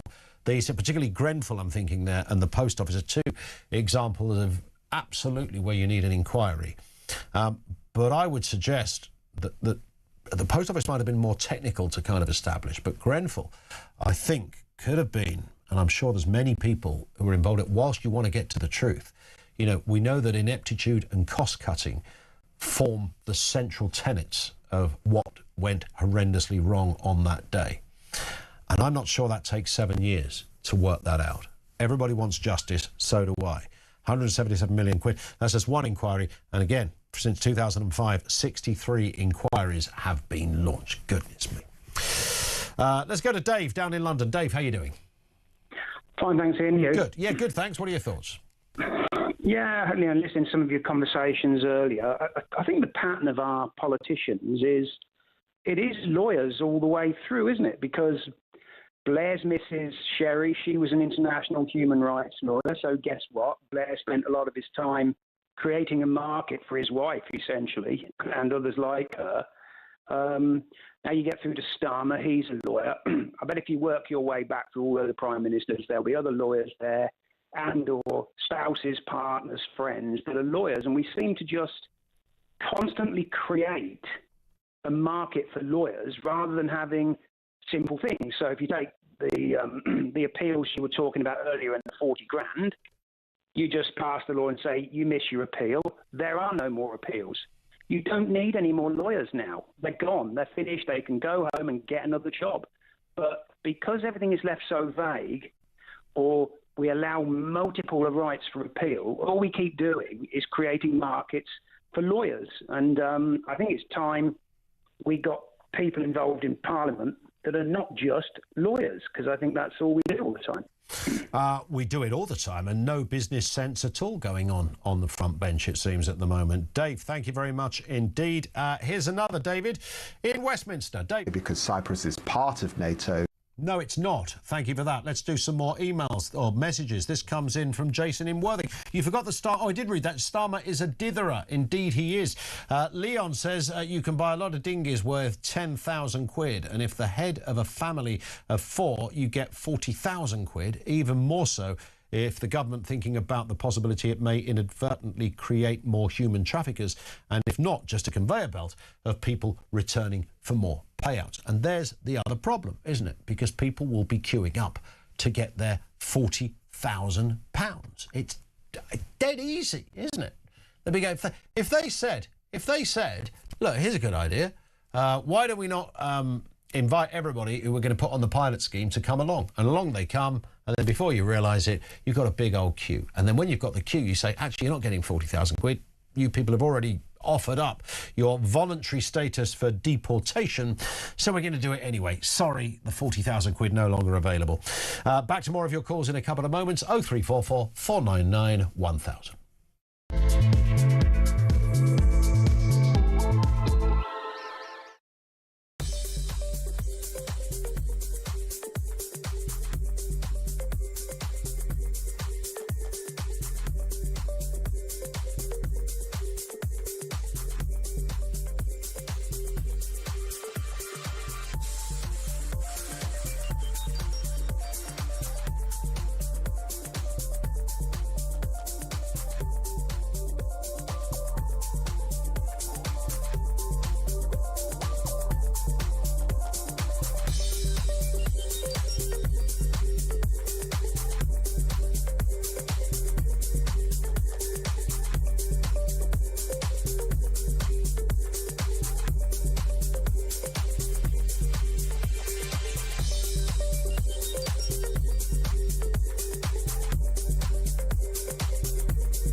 no doubt that the British government has acted in an incredibly weak, equivocal way. It's easy to start a war, very difficult to ensure that the aftermath doesn't descend into complete chaos. Well, Trump doesn't mince his words. I mean, we should have realised where our national interest stood, and he should have expressed immediate support. Do you know that we've got the cost of living coming down, that you've got interest rates coming down? I'm sorry. Listen, I'm really happy to say both sides, but I don't know where you get your source from, but go Google, go ChatGPT. If you've got a producer in the room, get them to do it right now.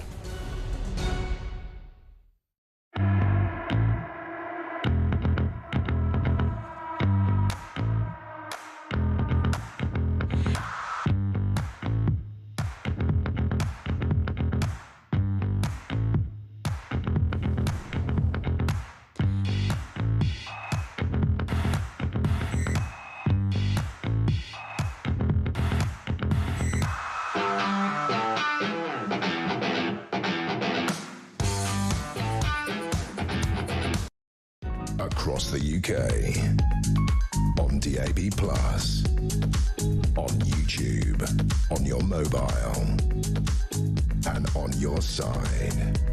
This is Talk. Good afternoon. Welcome back. It is 10 to 3. We continue to look at what is happening. It's day 7, I think, in Iran.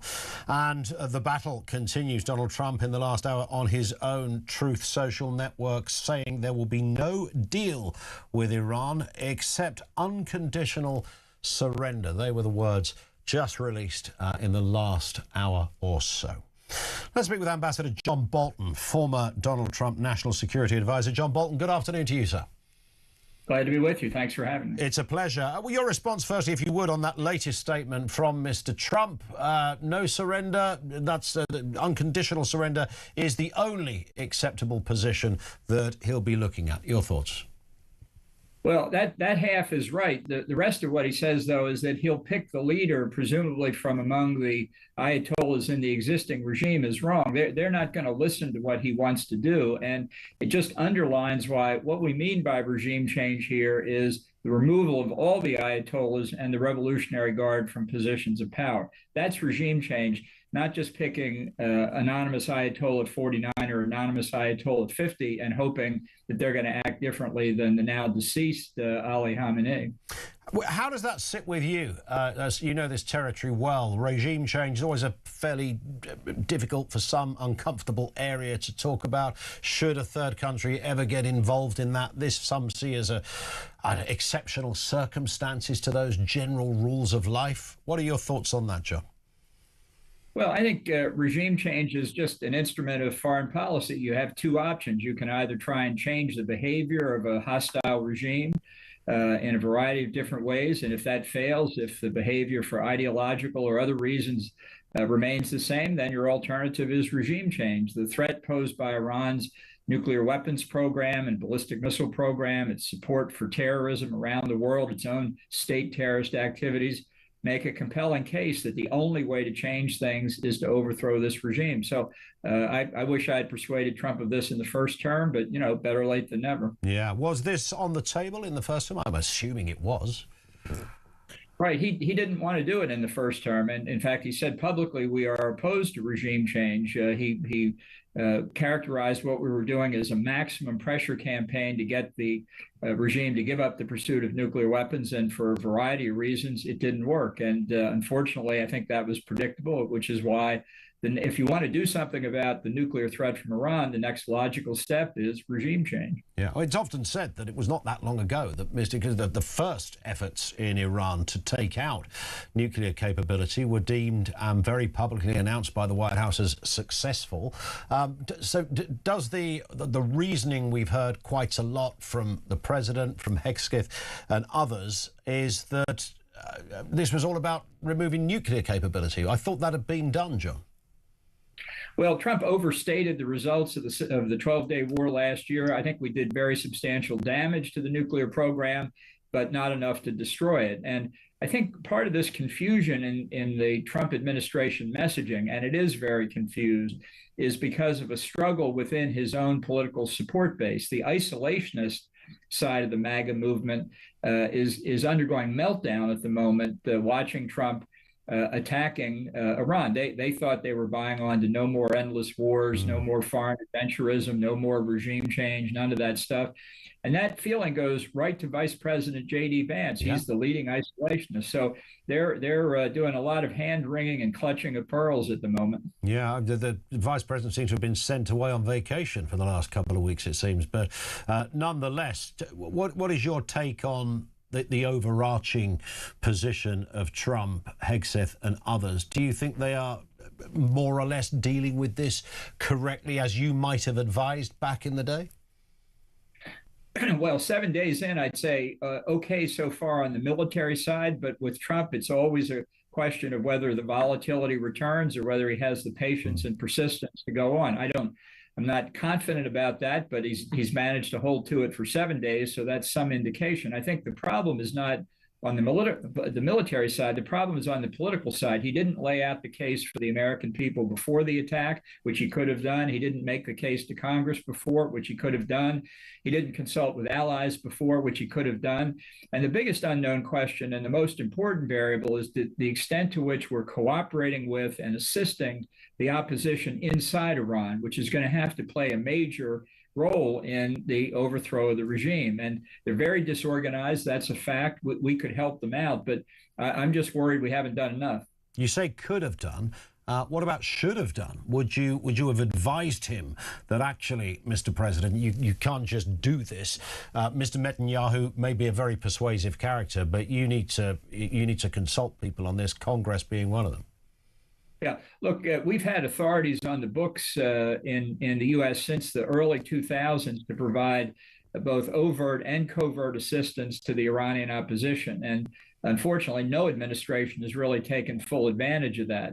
It's late in the game now to be doing it, but I think there's still time. We just have to be diligent about it. We've already seen indications that the president's working with Kurdish leaders in Iraq to beef up the Kurdish capabilities inside northwestern Iran. There are plenty of other opposition organizations and ethnic groups that we could support too. What is your take, John Bolton, on other countries, particularly the United Kingdom? You will be, I'm sure, aware what we would call a bit of dilly-dallying from number 10. Starmer's in, then he's out, and short of shaking it all about, it's hard to know what the heck is going on. Currently saying, no, we are in a defensive position. We are there to assist. Of course, it didn't look like that last weekend. It forced Donald Trump to make that swipe at Mr. Starmer about, he's no Churchill, which is a fairly damning thing, but did certainly raise some eyebrows and indeed some chuckles over here. Do you think the United Kingdom's position is likely to increase on this current effort in Iran? Do you think they'll remain in this kind of, well, we're here to help you if you want to use our air bases? Where do you see that going? Well, I hope it gets to the point where British forces are in the fight with us. This is a common threat that the West as a whole faces, the threat of a nuclear-capable Iran run by a bunch of authoritarian religious fanatics, the support for terrorism that's been manifest not just in the U.S., but in the U.K., in Europe, and Canada. There's no reason to sit on the sidelines here. This is for the common good of civilization to get this regime out of power. And I hope the allies are with us, not just saying we can be helpful if you need us. Do you see that coming to a boots-on-the-ground situation? We know that Mr. Trump would ideally favour a sort of in quickly and out quickly operation.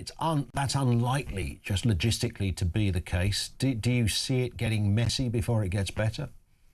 Well, it could. And interestingly, Trump has said boots on the ground may be necessary. Fairly remarkable statement from him. I could certainly imagine that happening in specific cases. For example, not now, but at the right time, I could see U.S. or other foreign forces seize control of the nuclear sites, Fordo, Natanz, Esfahan, and others, to make sure that none of the enriched uranium or other equipment or assets there get into the wrong hands. That's a future contingency. But the main point of the air attacks is to destabilize the regime, to destroy its capabilities, to threaten us, to threaten the citizens of Iran. And as those capabilities are systematically destroyed, people in the regime have got to start thinking, we may be going down. We don't want to go down with the ship. The opposition looks like somebody we can deal with. Let's start making deals. It's interesting you made that point earlier, John, about the kind of division, even within Republicans. I've been talking about this all week, that, you know, it's not Democrats versus Republicans. There's a lot of what you'd call hard right-wing Republicans who are very, very grumpy about what is happening. They don't see it as part and parcel of what they thought this administration would be doing. Where do you sense the president takes his advice from? I don't imagine Pete Hegseth, who may well be respected by some, I can't imagine it works that way round, is it? That Pete comes along and says, Mr. President, we need to do this. Is he getting it from Israel? Is he getting it from somewhere else? Who's the man that has the ear of the president? Well, it's guesswork, but I think the chairman of the Joint Chiefs of Staff, General Kane, has had a significant impression on Trump. I know him. We met when Trump went to Iraq Christmas night of 2018. We met General Kane there. He obviously impressed Trump significantly. And I think Secretary of State Marco Rubio is also a major voice in favor of this operation. And I wish them both good luck. Yeah. He's not been on the phone to you, John? Surprisingly, no. Phone hasn't rung yet. Would you be willing to jump back into the Oval Office if it did? I think it's so unlikely. I hadn't considered it, but I think he's doing the right thing. And I suppose a lot of people thought they'd never hear me say that. I just hope he keeps doing the right thing and doesn't back out before the job is done. Great to have you on with us. Ambassador John Bolton, thank you. Former Donald Trump National Security Advisor in his first term in office. They did, of course, have a pretty big falling out, I think it's fair to say, but large support from Bolton for what Trump is doing. Your responses on that as well, 0344 499 1000. We will be taking more of your calls and comments. You might want to pick up on what John Bolton just had to say there as well. He thinks we should be allying in with the Americans in perhaps a more demonstrable fashion. Details to come, 0344 499 1000. Leave a voice note there or call us on that number, or you can message 87222. Right now, let's get the news headlines. The time, 3 o'clock.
Across the UK, on DAB+, on YouTube, on your mobile, and on your side.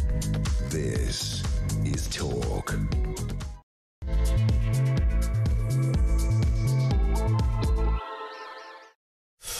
It is talk. 3 minutes after 3 o'clock right here on the home of Common Sense. So much to get through, so much to look at. We are still responding to Keir Starmer provoking a bit of an outcry, saying he's in control of the Middle East crisis. This was that press conference yesterday. He described his approach as providing calm and level-headed leadership, a claim that critics immediately dismissed as delusional. You just heard Ambassador John Bolton on the programme with us. He was Trump's former security advisor. That's a decisive voice. I appreciate he's not the president or the prime minister, but it's that kind of intonation on how you talk about what is happening, what has to happen, what needs to happen. That's what we're crying out for.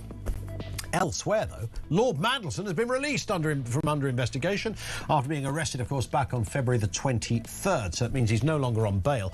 The investigation, by the way, does very much continue, but he's free to do whatever he wants to do in the meantime. And we are going to look at the BBC, because the BBC support, apparently, replacing the licence fee with a kind of a tax, a sort of a levy, as it struggles with the biggest issue, compliance, getting people to actually pay for the thing.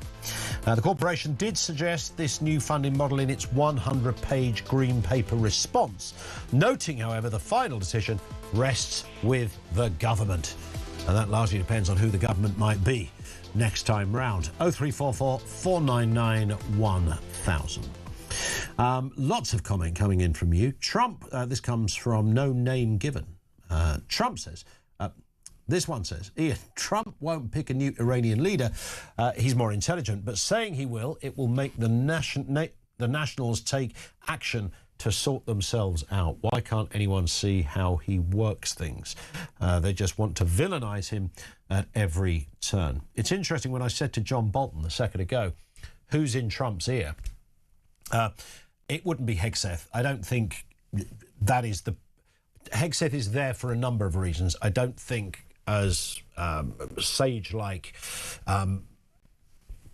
sounding board is necessarily one of them, but Marco Rubio is, because that's one switched-on guy. I think he probably is closer on all of this than anyone else in the administration, and that was kind of echoed by John Bolton as well. Everybody's disappointed in Keir Starmer, it seems. I mean, everybody, even the Iranian Ayatollahs are going ha at the moment. It's we've got all those countries around in the UAE and the like also looking on askance. We've got Trump not very happy. We've got the Conservative Party not very happy. Even parts of Labour, for all sorts of reasons, are not very happy. Is anyone happy? Let's speak with Lord Craig McKinley, Conservative peer, who's usually very happy. Craig, nice to have you with us again. I mean, this is, look, every Prime Minister goes through a torrid time, and if you went round the nation with a clipboard at any time in history and said, what do you think of the government? A lot of people are going to use unsavoury words and go, oh, they're rubbish. It is a bit of a standard response, but it does seem to me, I don't want to be deliberately unkind or mischievous, that Keir Starmer is up to his neck in it, and I've never seen anything quite as bad as this. Is that an unfair assessment? No, I think he's caused a lot of it for himself with the U-turns. I'm forgetting how many U-turns we're up to now. I think we're 13, 14. It's this way on withdrawing the winter fuel, and that's back again. Yep. Two-child limit, back again. And weren't going to tax this, it's taxed. And a multitude of things, but this has been a truly torrid time. Yep. A time when you're looking for leadership, a time when you're trying to make Britain relevant on the world stage. And do you know what he's done? He's made us totally irrelevant. And now, I'm not one of those that subscribes to, Britain must get involved in every war. Some wars are not for us. Say Vietnam was a really good example. That wasn't a war for us. It had very little relevance to us. But I'm afraid this one most certainly does. We've had missiles hitting British sovereign bases in Cyprus. You'd have thought that would be enough to make us wake up. It did seem to be a sort of a wake-up call, but it was pretty obvious. You'd have to be living in a cave to not realise there was some build-up going on in the Middle East when the US carriers were on their way there. You'd have to be pretty blind. So what did we do? We did nothing. We didn't task our Type 45s, probably because most of them were tied up. Which is pretty, pretty useless, frankly. We've finally found one that is sort of working. They've cranked the engine and it's turned over. Not quite ready, it seems, but it's going to make its way to the Eastern Mediterranean in due course. And you'll have places like Cyprus really saying, well, hold on, Britain, you've got these sovereign bases in Cyprus, and you know, a result of the old days of colonialism. We're starting to wonder, well, what good are you to us at all? Yeah. I'm afraid those similar questions are being asked in Bahrain, particularly. So we've sent, wow, we're sending 4 aircraft. I mean, I jokingly, you know, I'm one for jokes here. And I mean, I was talking to one of my Lord's colleagues this morning, and I said, I feel like a man who's jumped into cold water. We're feeling a little bit diminished. Yeah, And that seems to be the message that is coming forward to everybody I'm speaking to. We're feeling diminished. We're feeling like Keir Starmer and his team are more interested in international law in it than anything else, than the stature of Britain and actually doing the right thing, and we are not doing the right thing. And it's interesting, Craig, you mentioned U-turns, because it appears that there probably was a U-turn on this, because the suggestion seems to be, and who knows what goes on in a cabinet meeting, but as we understand it, Ed Miliband last Friday absolutely lost his mind. He was seen climbing the walls and gnawing his own elbows in frustration at the mere idea that we might get into bed with the Americans. It's not the first time he's been in that position, of course. But so he was unhappy. Starmer may well have been initially sold on the idea that he would allow America to use our air bases, but of course he's scared witless of those around him, Cooper, Reeves and Miliband being 3 of them. And of course, as a consequence of that, the backbenchers. How many times has he changed policy, not because it was the right thing to do, but because the backbenchers were going to get unhappy? And on this, it seemed that the word on the street was they will be so grumpy there might be a leadership contest. He decides, nope, we're going to move to the old international law line and we won't help the Americans. And then, of course, 48 hours later, he then changed and said, no, we will help the Americans. I mean, it's a mess. Oh, it is. I'm sick to death of keep hearing about international law, and it seems that our Attorney General, Lord Hermer, seems to have the backbone, and nothing can happen unless it goes through him. But I mean, I have to ask the question: so what if the American action is deemed illegal by who? Which international court? Where? What's anyone going to do? What is the purpose of it? So, I fail to understand sometimes, where is this international law? And I'm going to increasingly ask when people keep raising it, well, which bit of it is it? Yeah. Please show me the text. What is your interpretation? Because what we're finding across many of these issues, when asked in the Lords and in the Commons, I'm sure it's exactly the same, there is no answer to say, oh, well, that's legally privileged. We can't possibly tell you what bit of international law that we may not be complying with. I'm afraid this nonsense about international law, it's plaguing us wherever we look. It's plaguing us on immigration. It's plaguing us on, even down to sort of benefits and who qualifies. I mean, this has just become, it's flushing away parliamentary democracy slowly. Yeah. And I think the population have had enough. They want a parliament that actually stands up for them, not a few international lawyers earning a fortune out of trying to arrest our SAS and servicemen.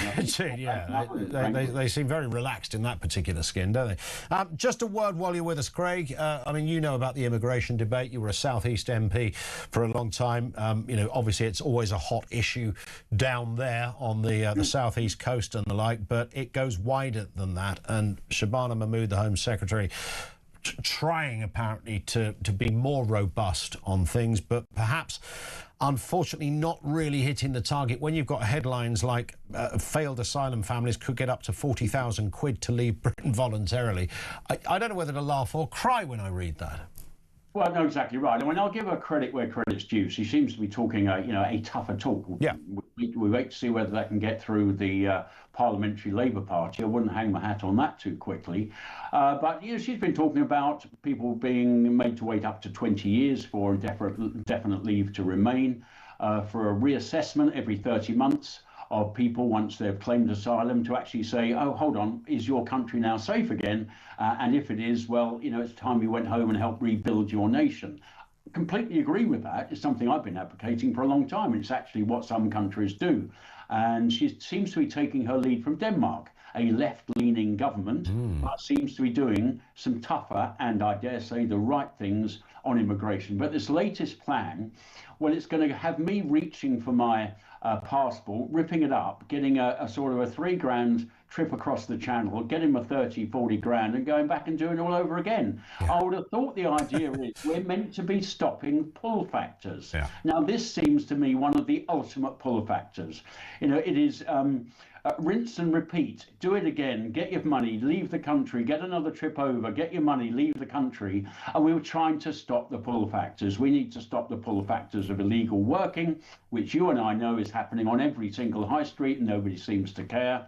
And this whole idea that if you're a failed illegal asylum seeker, you'll be given a decent wedge of money to go back from whence you came, seems to be a formula completely in the opposite direction to what we need. We need to stop pull factors. So I don't think this is pulled through. Now, she has argued, and you know, I'll give her some credit for this, that actually to look after a family of 4 costs up to £158,000 a year in accommodation costs and all the rest of it. So she's saying this is a saving. So yes, I can see that, but I think the negative side of it will outweigh. Well, you'd think so. Wouldn't you just have to say, right, OK, who's up for the 40,000 quid? And then when the family come forward, you could just surely say, I'm sorry, there is no 40,000 quid, but we know who you are, so we're now going to put you on a plane and you can go back to your country of origin. I don't know why you would have to then put those people back into a hotel at 158,000 quid a year. Well, that's the big question, isn't it? Why are we maintaining this number of people? Of course, the big con coming down the track is this big announcement, we're going to empty the hotels, but they will be taking up accommodation in every single society across the country, depriving the number of rental properties available to everybody else. And the government will be paying a super high price for them, distorting the market. So, I can just see it coming. They'll say, oh, well, we've reduced the number in hotels. And in silent voice going, but you've got someone living next door to you now. Indeed. I mean, it's all a total and utter disaster. It's got to be changed. And I think we need to leave the ECHR because that and other aspects of international law seems to be the root of our problems. It absolutely does. Craig, great to have you on. Have a cracking weekend. Thank you, Lord Craig McKinley, Conservative peer. Knows that territory well. He was Thanet MP, so right there on the southeast coast where a lot of this is going on. This is in terms of boat-based migration. But on the wider issue of the unfathomable 40,000 quid. Who are the people running this country? Let's go back to your calls. This is David in Westminster. David. Because Cyprus is part of NATO. Will you stop that, please? I feel like I'm being stalked. This is David in Exeter. David, hi. Brilliant. Was in Westminster years ago. Spent so many years lobbying senior Tory figures, particularly from the Cameron administration on defence cuts. And it was the one surefire thing, Ian, that you could make a Tory MP run with, or in meetings I've had with ministers. I've even had one minister go to sleep on me lobbying against defence cuts. Literally went to sleep. Yeah. I could name him, but I won't. I can imagine. Look, I'm loving the calibre of the guests you're getting on. Ben Hodges and John Bolton, fantastic. Yeah. Look, what we've got. Let's not dance around this now. We've had senior Navy officers, starting in 2010 with Sandy Woodward, saying that we could, I quote, could no longer defend anything further than the Channel. We had Nigel Eisenhower and Mike Boyce, former First Sea Lords and Chiefs of Defence Staff, in 2015, calling it out again. And I sat behind another former First Sea Lord, George Ambellis, and General Richard Barons in Defence Committee in 2018, reading Parliament and the Select Committee the riot act that we were heading for disaster because we were in a different climate with Russia. That was back then in 2018. Government wasn't listening, and our military was not fit for purpose. Wow. Now, that was over that time. Now, look, the adversaries know how weak we are, but the point is, even if we wanted to build defence capability, how long, Ian, would it take BAE or Babcock or Rolls-Royce to build something? Sure. Yeah. So what are we looking at in that respect? Right, on an aircraft carrier and a couple of jets. What's the time frame on that? Well, it was decades. It took them decades to put the Horizon radar and those D-45 destroyers together. They're all a bit like individuals. They're all different in each ways. They've all got severe engine problems. You know, the Royal Navy engineers can't work on the engines because the BAE are allowed to work on them. So, they're very unreliable. Everybody knows this, but the adversaries know it as well. Well, but the people that don't understand what's going on with defence, because the Tories had the thing with, Cameron Osborne and Oliver Letwin, particularly no votes in defence protocol. But it followed through for quite some time. Ben Wallace has changed that setting. And I'm pleased to see, Al Kearns on the Labour benches making some coherent work. But our difficulty now is even if we wanted to replenish the lockers, and I say we, that's not right, even if Jonathan Powell and Starmer wanted to replenish, how long is it going to take? The adversaries can see that. They know how to play it, and that's our critical problem. But not intervening along with the Americans here with this. And I think John Bolton nailed this, and Ben Hodges earlier. It's a massive mistake. But what they have done, and this is the bit that's quite critical, where the Royal Navy is concerned, it sort of doesn't exist in its own right anymore. It only exists in a patchwork of bilateral and multilateral agreements. Some are EU related, but you can see what's panning out here, and I'll be level with everyone that's listening. The French are sending capability, the Greeks, and I now believe the Spanish are sending capability. That's the combined surface fleet that Chris Parry has been talking about. That's sort of what's happening in effect, because that's the sort of, the Royal Navy couldn't really function on its own. It can only function as part of a wider grouping of other national navies. So if you wanted to take our Trident submarines as a point of order, most of our attack submarines that it has to go out with, or it has to have an attack submarine to accompany to protect it. Is that the same for other countries, David? If we went to France and spoke to them, would their naval capabilities in this case also have been reduced over the years to the point that they would also have to be part more of a conglomerate as distinct from going solo? Yes, there's been a kind of, the problem we've had is the likes of Blair and Co. and Jonathan Powell back again. They helped Putin get elected, declared the Cold War was over and disarmed. Now, our problem is we can't rearm quick enough because it takes BAE 20 years to make whatever. But just let me finish the submarines because it's critical, particularly where the French are concerned. So we've got a big, serious defence agreement with the French. So what we've got now is the French are accompanying our Trident submarines when they go out on patrol, because our submarines are all tied up. That's academic. The general public in Britain don't know this, but the adversaries do. So we've now got the French co-opting with making nuclear warheads. So we're not even making nuclear warheads on our own now. We're making them with the French. Big news, front page, anyone? Sovereign defence capability. Well, it's going. But our problem is Starmer isn't really defence orientated, and really to be fair to John Healey, he wasn't. He got the job by default because nobody else wanted it. Ben Wallace was Ben Wallace the last person whose heart was really in it? Well, he's a military man, and what we need now, we need people that understand this of stuff, course. And this is the criticism of John when he was a backbencher and being coached by some senior officers that I know and liaise with, is that they were saying it was really hard because the guy had such little knowledge and understanding. Now, let's go over the other side. What's Vladimir Putin's knowledge and understanding? What do you think his levels are? Well, who's the cleverer out of the you would have to imagine that he is sort of Kasparov sharp in the military department. He's right.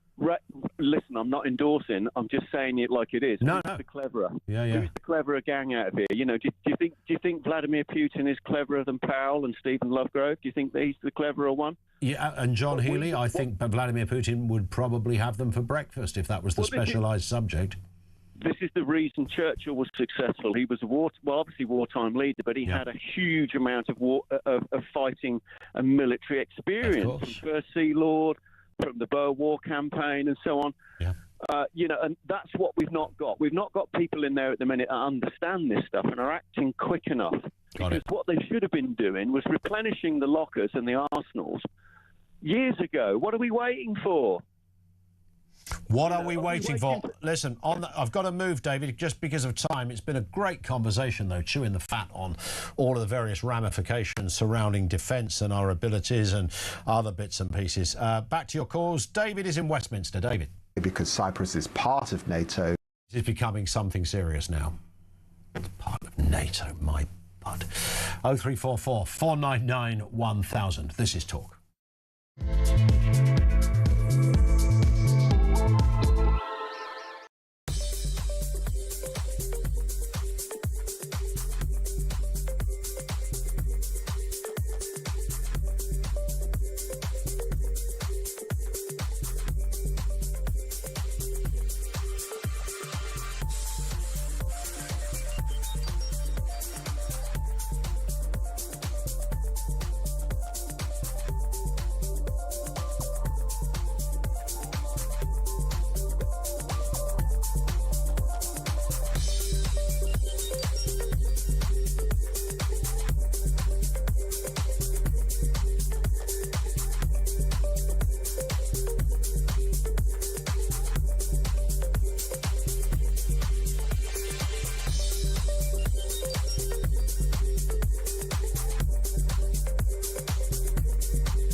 No doubt that the British government has acted in an incredibly weak, equivocal way. It's easy to start a war, very difficult to ensure that the aftermath doesn't descend into complete chaos. Well, Trump doesn't mince his words. I mean, we should have realised where our national interest stood, and he should have expressed immediate support. Do you know that we've got the cost of living coming down, that you've got interest rates I'm sorry. Listen, I'm really happy to say both sides, but that to me... I don't know where you get your source from, but go Google, go ChatGPT. If you've got a producer in the room, get them to do it right now.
Across the UK, on DAB+,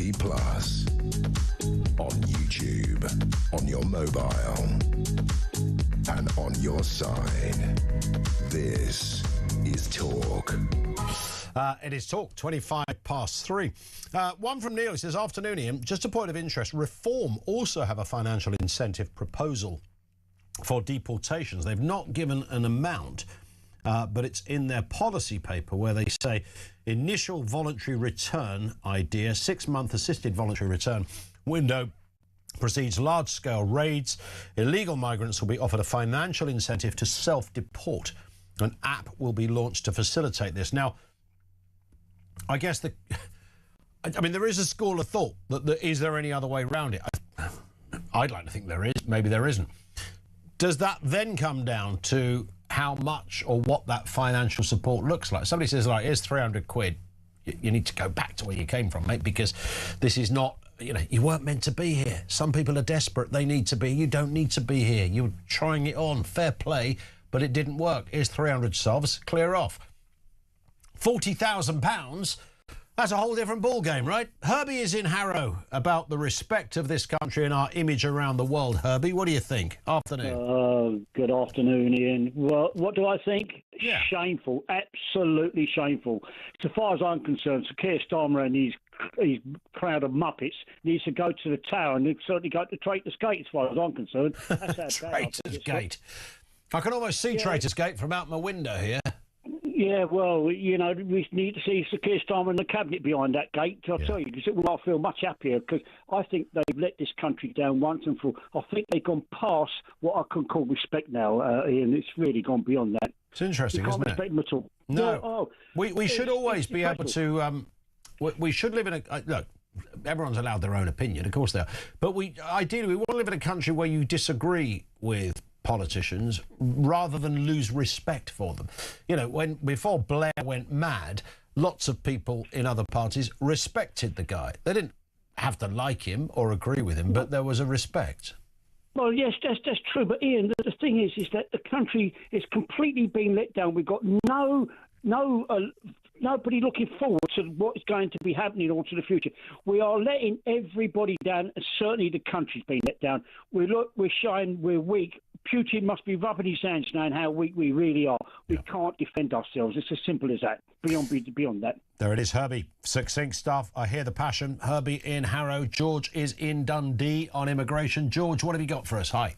Hi, on immigration again. This 40 grand, yeah. Just want to run a few figures past you. The average adult in this country has 16,000 in savings. Okay. 39% of people don't have £1,000. 90% of people will never have 40 grand, and yet she wants to hand it. Yeah. So did you say that most George? Did you say most adults have 16,000 in savings? The average. Average. Okay, I didn't know that. I didn't even think it would be as high as that. Well, that will include the super wealthy, which of course. Okay, average wage earners and stuff. All right. I mean, if you had that as the mean average, it would be much lower than that. I hear it. Now, I've got 3 points. I've got a garden room, and I'm lucky enough to have a garden room. I saved up cash to pay for that garden room. It was just over 30 grand, right? Maybe if you were getting it out today, it would be close to 40 grand. Right? Yeah. I saved for 6.5 years to pay for that cash. 6.5 years. Denied myself 2 or 3 holidays. Denied me changing my car. Denied getting things in the house. So this is one of those lovely little kind of sort of like home office things, but in the garden, so you can. Yeah. Now, Now that took 6.5 years. Wow.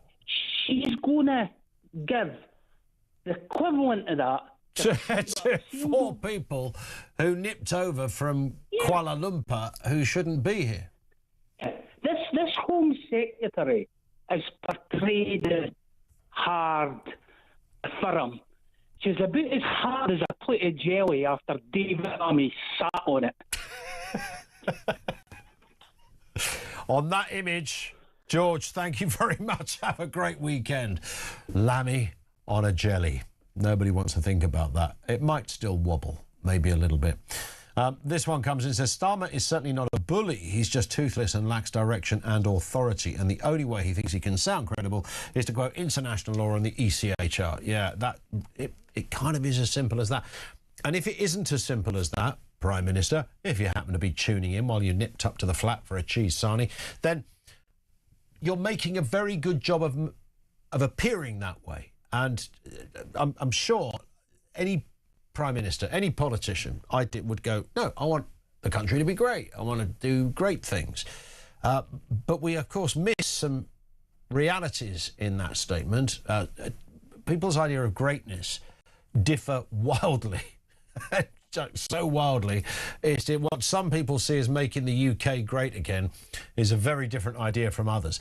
So we have to tread carefully when a Prime Minister says, I'm looking after the people, I want to grow the economy, I want to do this, that and the other, because underpinning all of that is their sort of central idea of where they are, you know, politically and what that, or where that drives them. Human rights and international law, whilst, you know, independently, nothing wrong in isolation with that, those notions or points, when used in these contexts, can become rather tricky. They are a sort of get-out-of-jail-free card for people like Keir Starmer, and it sounds as if you're playing a sensible game. Well, it's international law, isn't it? And anyone that knows, I mean, I'm not an expert in international law, but doing this job, you are sometimes forced to find yourself swatting up on all sorts of case studies and examples and decisions from, you know, the United Nations through to different governments, etc. You take a gander and you do your best. And what I do know is that it's that phrase, a movable feast. There is an elasticity to the phrase international law, and context is everything. It isn't like a domestic law. This is the law of theft, or this is the law of assault, where they're fairly sort of rigid animals, and there might be circumstantial elements to a charge, but broadly speaking, we know what it is. International law is not like that. It doesn't function like that, and it's never functioned like that. There is a great deal of subjectivity as well that's applied to it, and it can alter dramatically from one lawyer to another, even if they're all fellow human rights or international law experts. So we are in that territory. So when Keir Starmer just wheels it out as a kind of catch-all phrase, it's sort of nothingness. It means it's a nothingness without fully qualifying what it literally means in this respect, because you will find many, and there are many on all sides, who will give you a darn good argument, Mr. Starmer, that in this particular respect, your thoughts on international law are not applicable, or they certainly don't carry the weight you think they would carry. Thoughts on that? 0344 499 1000. We'll talk about the BBC as well in a sec. The BBC and that licence fee. Will they ever find another way around it? Well, it could be a tax levy. And they're the BBC's own words. Details coming next.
Across the UK, on DAB+, on YouTube, on your mobile, and on your side. This is Talk. It is Talk 25 to 4. Now, the BBC considering replacing the licence fee with a tax. This was suggested in its 100-page submission responding to the government's green paper on the corporation's future due to difficulties maximising payments. The biggest issue they've got is that people are just not paying the licence fee. What a surprise. Suzanne Evans is journalist and politician. Suzanne, good afternoon to you. I mean, this is rumbled on for a long, long time. I can't actually remember a time when they didn't talk about charter renewal and what that means and, will the licence fee withstand the test of time. We are surely all in a place now where every one of us can agree that the current model really is not, I know it's a well-used phrase, not fit for purpose, but it's completely anachronistic and out of place, out of whack, out of context, and simply cannot work going forward. I absolutely agree. I used to be a great defender of the BBC licence fee. I've worked for the BBC, and I think when you look at what offering you get from the BBC, you get the BBC News website, you get the iPlayer, you get umpteen BBC radio stations, national, international, and local. And it used to be, I think, very, very good value for money. But in these days, when you have multi-channel television, when you have online streaming such as YouTube and Netflix, and most people are now not watching live television, but watching on demand. And there are a huge array of other sources. We're no longer living in the sort of 5-channel era of television that I grew up with. And I think things have got to change. And that's why the BBC is losing licence fee payers. At one point, 90% of the population paid their TV licence fee. Now that's dropped to 80% because people don't recognise its value anymore. It doesn't give people as much as it did previously because, as I say, there are so many other channels that people can tune into. So this idea that we all have to be forced to pay a licence fee to the BBC, even if we only want to watch YouTube or Netflix or ITV, for example, seems completely anachronistic. I mean, it's totally bonkers, isn't it? I do wonder when they talk about floating the idea or at least acknowledging the idea of some kind of tax levy, what that looks like realistically. Because to keep the BBC in its current form, one would assume that they would have to, whatever new system is proposed, that they would have to still be making a similar amount of money out of it. Well, what they're suggesting is that they look at other European models of funding national broadcasters. So, for example, in Germany and Austria, the kind of money to fund channels comes out of the general taxation. In Finland, there's a system whereby you pay a tax according to your income. So although the BBC has stopped shy of suggesting this is what we do, it's clearly hinting that this is a possible way forward. And I think people will be absolutely furious about this if it comes to pass. Again, it's even worse. At least now with the licence fee, you can say, right, well, I don't watch live television. I'm opting out. I don't want a licence fee. If it comes out of general taxation or some kind of household levy, like council tax, then again, you've got no choice to pay for something that you don't actually want and don't actually value. I can see why the BBC is suggesting this because it's very convenient for the BBC. It means that they've got another assured source of funding going forward, and one that doesn't rely also on them having to do the work and chase. I mean, Capita, the outsourcer, actually chases up the license fee on behalf of the BBC, but it means they don't have to do all that work. It just comes out of the general taxation, and hey, voila, fantastic, money for life. We can do what we like. We can carry on in our own, I would argue, left-wing biased way, not really delivering the news, but delivering a version of the news, and everybody's happy at the BBC, whereas the rest of us will be absolutely steaming. And it isn't really about just how you fund it. It's the kind of the entire setup, isn't it? Should the BBC even look like that anymore? Should BBC Radio 1 have 6 sort of additional channels that exist within it? Similarly with all the others, there's not just a Radio 2, there's Radio 2 and then there's variants of it. I mean, it's an absolute huge. Local broadcasting comes under that umbrella as well. BBC 3, 4, all of these areas, foreign language BBC services. I mean, goodness me. I mean, the list is absolutely huge. I mean, it is. When I worked at the BBC, had Radio 1, 2, 3, 4 and 5, all the local radio stations and the BBC World Service, and that was it. And now it's become this gigantic behemoth now that obviously is sucking up a lot more resources and a lot more money. So I think you make a very good point. That's another reason why really we shouldn't be paying for something that's in a sense is kind of feeding itself and being greedy and making itself bigger and bigger and then demanding ever more funding. It's nonsense. And I don't know what the viewing figures are for some of the more minor channels, but I suspect they're not particularly very high. So again, why should we be be funding it. But it's also, about the bias, the news. The BBC's mission statement, its founding principles, were to provide impartial, high quality and distinctive content that would inform, educate and entertain. And again, I think people feel that it's very much stepped away from those founding principles, that it's not really informing. I mean, just one classic example, I kept watching the BBC 6 o'clock news, as I do most days, and just thinking, when are you going to report on the Iran protests? And they didn't. It took them about 2 weeks to actually start reporting on the massive protests against the Ayatollah and the regime in Iran. Yeah. The BBC didn't want to know about it, didn't want to talk about it. Now, of course, we've got war. They do want to talk about it. They can't ignore it anymore. They've got to talk about it. But as I say, as somebody that has worked for the BBC as a journalist and took great pride in making sure that I reported in a way that was honest and informative and covered all sides, that kind of concept that you have in journalism, in broadcasting in particular, of balance. I was very aware of that. These days, I watch the BBC News and honestly, I am swearing at the programme within seconds because it's just not like that anymore. And I find it most frustrating. And I know a lot of other people do. That's why they're quitting the licence fee in droves. Indeed. Suzanne, thank you very much for your time. I mean, you're absolutely bang on that last point as well. Suzanne Evans, journalist and politician, on the BBC licence fee. It is, I don't know what, I mean, editorially, the news thing is massively interesting to me. Obviously doing this for a living, and I've worked at the BBC, and I still have mates who work at the BBC and in some very senior positions at the BBC as well. There's not a left-wing cartel that sits there going, yes, right, OK, this is our line on this. I mean, it's too big to be able to get away with that. But something happens often it's by omission that's the problem. And I think Suzanne pointed out the Iranian protests. That seemed to take an awful long time before it gathered any momentum. If you're an independent commercial news broadcaster, you have slightly different considerations, rightly or wrongly, about how you put news together. But the BBC don't. And they have, who's that woman that always annoys me? Lice Dowsett, who seems to be the sort of go-to character when something like serious is kicking off in the Middle East. And anyway, I'm sure she's a very experienced journalist, not taking away her credentials. But something I just think, oh, God, they've got Lice Dowsett on again. Even her name slightly annoys me for some reason. Nonetheless, I can't work out where the hell she's from. So she seems to be the go-to, right now it's got serious, we're sending lice out there. So once she gets in there, she usually sticks the headdress on and everything, and away she goes. So, fine. British-Canadian, apparently. There you go. That would explain the kind of slightly curious, vague North Atlantic thingy accent going on. So they don't sit round going, right, let's make this loads of like left-wing stuff. Because I know there are too many people who are definitely not left-wing.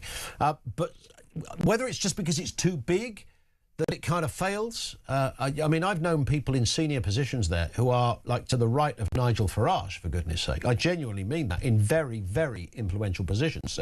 But their thing was always, you leave your politics at the door. That's the whole point.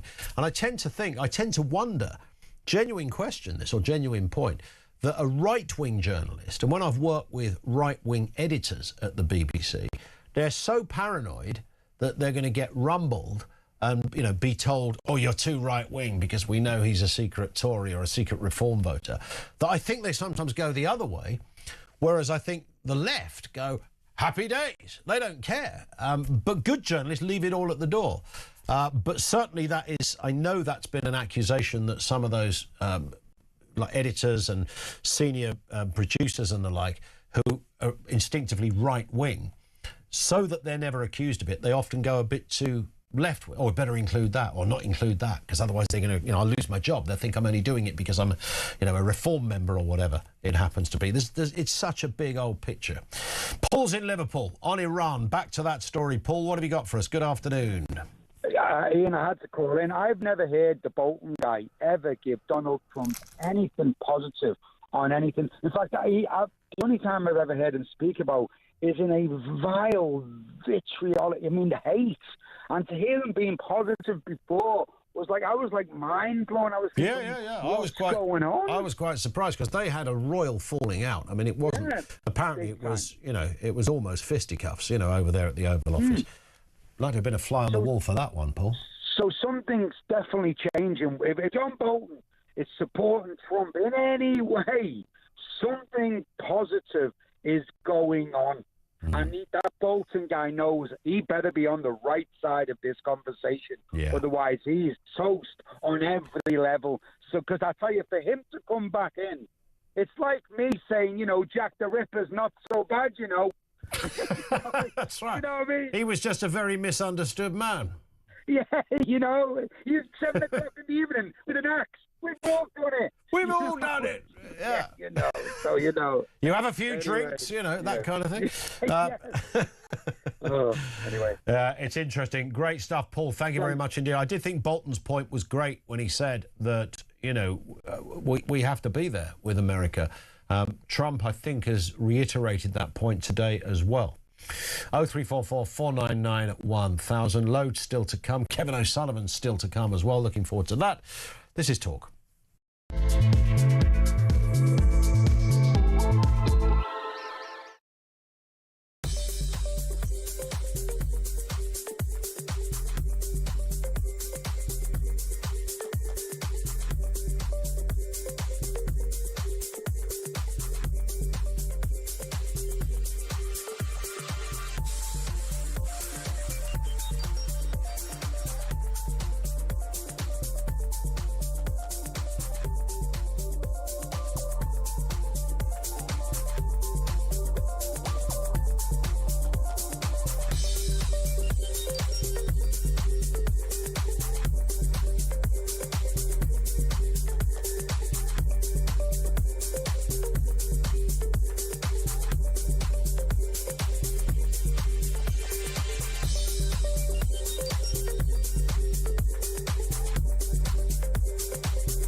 No doubt that the British government has acted in an incredibly weak, equivocal way. It's easy to start a war, very difficult to ensure that the aftermath doesn't descend into complete chaos. Well, Trump doesn't mince his words. I mean, we should have realised where our national interest stood, and he should have expressed immediate support. Do you know that we've got the cost of living coming down, that you've got interest rates coming down? I'm sorry. Listen, I'm really happy to take both sides, but that to me... I don't know where you get your source from, but go Google, go ChatGPT. If you've got a producer in the room, get them to do it right now.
Across the UK, on DAB+, on YouTube, on your mobile, your side.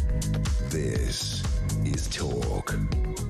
Debbie says, so if the B want to put the licence fee into taxes, then that would mean that us taxpayers will be paying for all the scroungers on the dole to sit at home and watch it for free. Yep, it would mean exactly that. And this one on petrol queues. I haven't actually noticed loads I haven't seen people. Do you remember there was a petrol scare a little while back and there were big queues, going up the road? I haven't seen any of that. Barry says in South Africa, fuel prices have not increased and no queues. The talk of UK increases is typical profiteering. Yeah, because they've just put the prices up ridiculously. Now, Talk Sport, our sister station, as I think the official phrase is, have launched Project Cheltenham, a fast-paced mobile game where you help Alan Brazil beat the odds and get on air on time for his breakfast show. Sprint through the Cheltenham chaos, dodge detours, grab power-ups from Jill and TalkSport stars and get him to the studio on time. You can play now. TalkSport.com/game. TalkSport.com/game. It's Project Cheltenham, and it's all around Alan Brazil and getting him to get on air on time. And for those who've worked with Al many times over the years, you will know that that was not always an easy task. So I'm guessing I'm guessing the game as maybe a little nod to that. But it's fun stuff. TalkSport.com/game. Back to the issue of Iran. Michael is in Hertfordshire. Michael, what have you got for us? Good afternoon. Good afternoon. How Hello. are you? Yeah, good, thank you. What are your thoughts? This thing with Iran, it just shows you what low lives they are. They've attacked neutral countries, their own friends, and they're doing this to affect the whole of Europe as well by putting oil prices up. And I've said it before on your show, and I'll say it again. The biggest mistake there was reducing oil exploration and gas exploration, firing all these people's jobs before they were ready to take over with their so-called cheap energy from Ed Miliband. And it hasn't happened. And we're in this ridiculous situation. We should have known it when Russia threatened to block off gas to Europe. Yeah. Then we, instead of reducing things, we should have increased them to cover emergencies like this. And it's the biggest mistake they've ever made. This country has no respect for their friends and for anybody else. And I'd just like to say something else. Yeah. If Israel wasn't there, do you think the Iranians wouldn't attack somebody else? Of course. Because all they want to do is hurt people and ruin people's lives. They don't care about life. They care more about death. And look what they've done to their own people, 30,000 people. How can we have demonstrations in England supporting this regime? Half these people have been chucked out by their own countries because they didn't want them.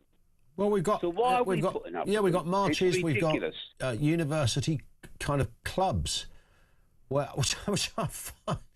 So, bearing in mind that, that there are politicians in this country that can't get onto a university to give a speech because they're seen as too radical. And you're talking about, somebody so non-radical, it's laughable. But you can have a society that mourns the death of an Islamist maniac. Apparently that's fine. I mean, I don't know how that gets a free pass. I really don't. I think the point is we believe in free speech in this country, which is fine. But the people do not believe in other people's free speech. And when someone wakes up to this idea, maybe they'll deal with the situation. Maybe they will. Well, we hope so. Michael, great call. Have a lovely weekend. Thank you, Michael in Hertfordshire. We're talking to Kevin in just a moment. Margaret in Birmingham says, we asked the question at the beginning, has Britain lost its respect on the world stage? And in no small part to Keir Starmer's dithering. General ineptitude. And let's be fair, this is not a question that is only relevant since Labour came into power. I mean, we could have asked this question many times in the last, certainly in the last 6 or 7 years, perhaps even longer than that. Look, we don't do what we used to do. We understand that. Different powerhouses emerge. Our influence back in the day, was going on before America was even discovered, for goodness sake. Don't even get me on Australia. Tony's in Lancashire. Tony, what have you got for us? Hi Ian, I've got a way of saving a bucket load of money. So if they want to give £10,000 for every immigrant that comes here and is unsuccessful, what you can do, cut out the middleman. So you're not paying for the hotels, you're not paying for the solicitors and all the rest of it, and just get a couple of vans down to the beaches full of money. As they turn up in the boat, give them the 10 grand, turn them around and send them back. Yeah, or... And then on the way, you could take the 10 grand back, maybe. I don't know. Or would you need to? Would you need to be honest about it? I'm not sure, but I'm actually thinking about packing my job in and getting myself a dinghy and having a go myself. Well, you could offer to do it for the Home Office for them, Tony, and take a slice of each one. That's not a bad idea. It's not a bad... I mean, they love those those big companies that do stuff like Capita and all these, Serco, all this lot, become one of them, Tony. Yeah. Let's get to Dragon's Den and sell it.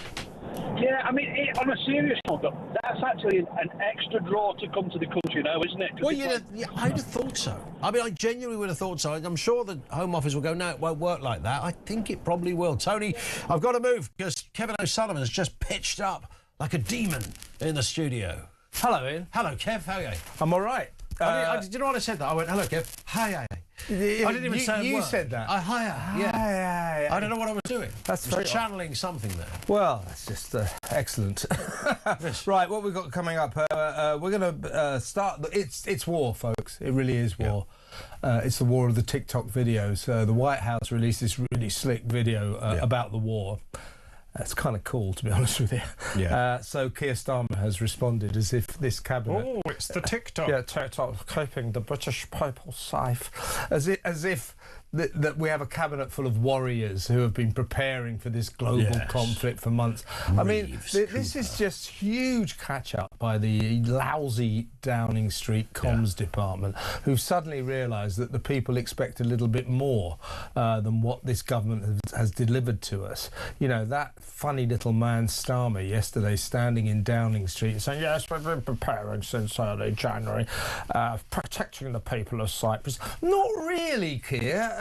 Because the people of Cyprus so far have been protected by the navies of France, Greece, Spain and the Netherlands. What's conspicuous by its absence in that list? It's the British Navy, isn't it? The British Navy. And we should say something about Cyprus. We've got the clip, Amy. You heard David Lammy this morning doing the media rounds. He told us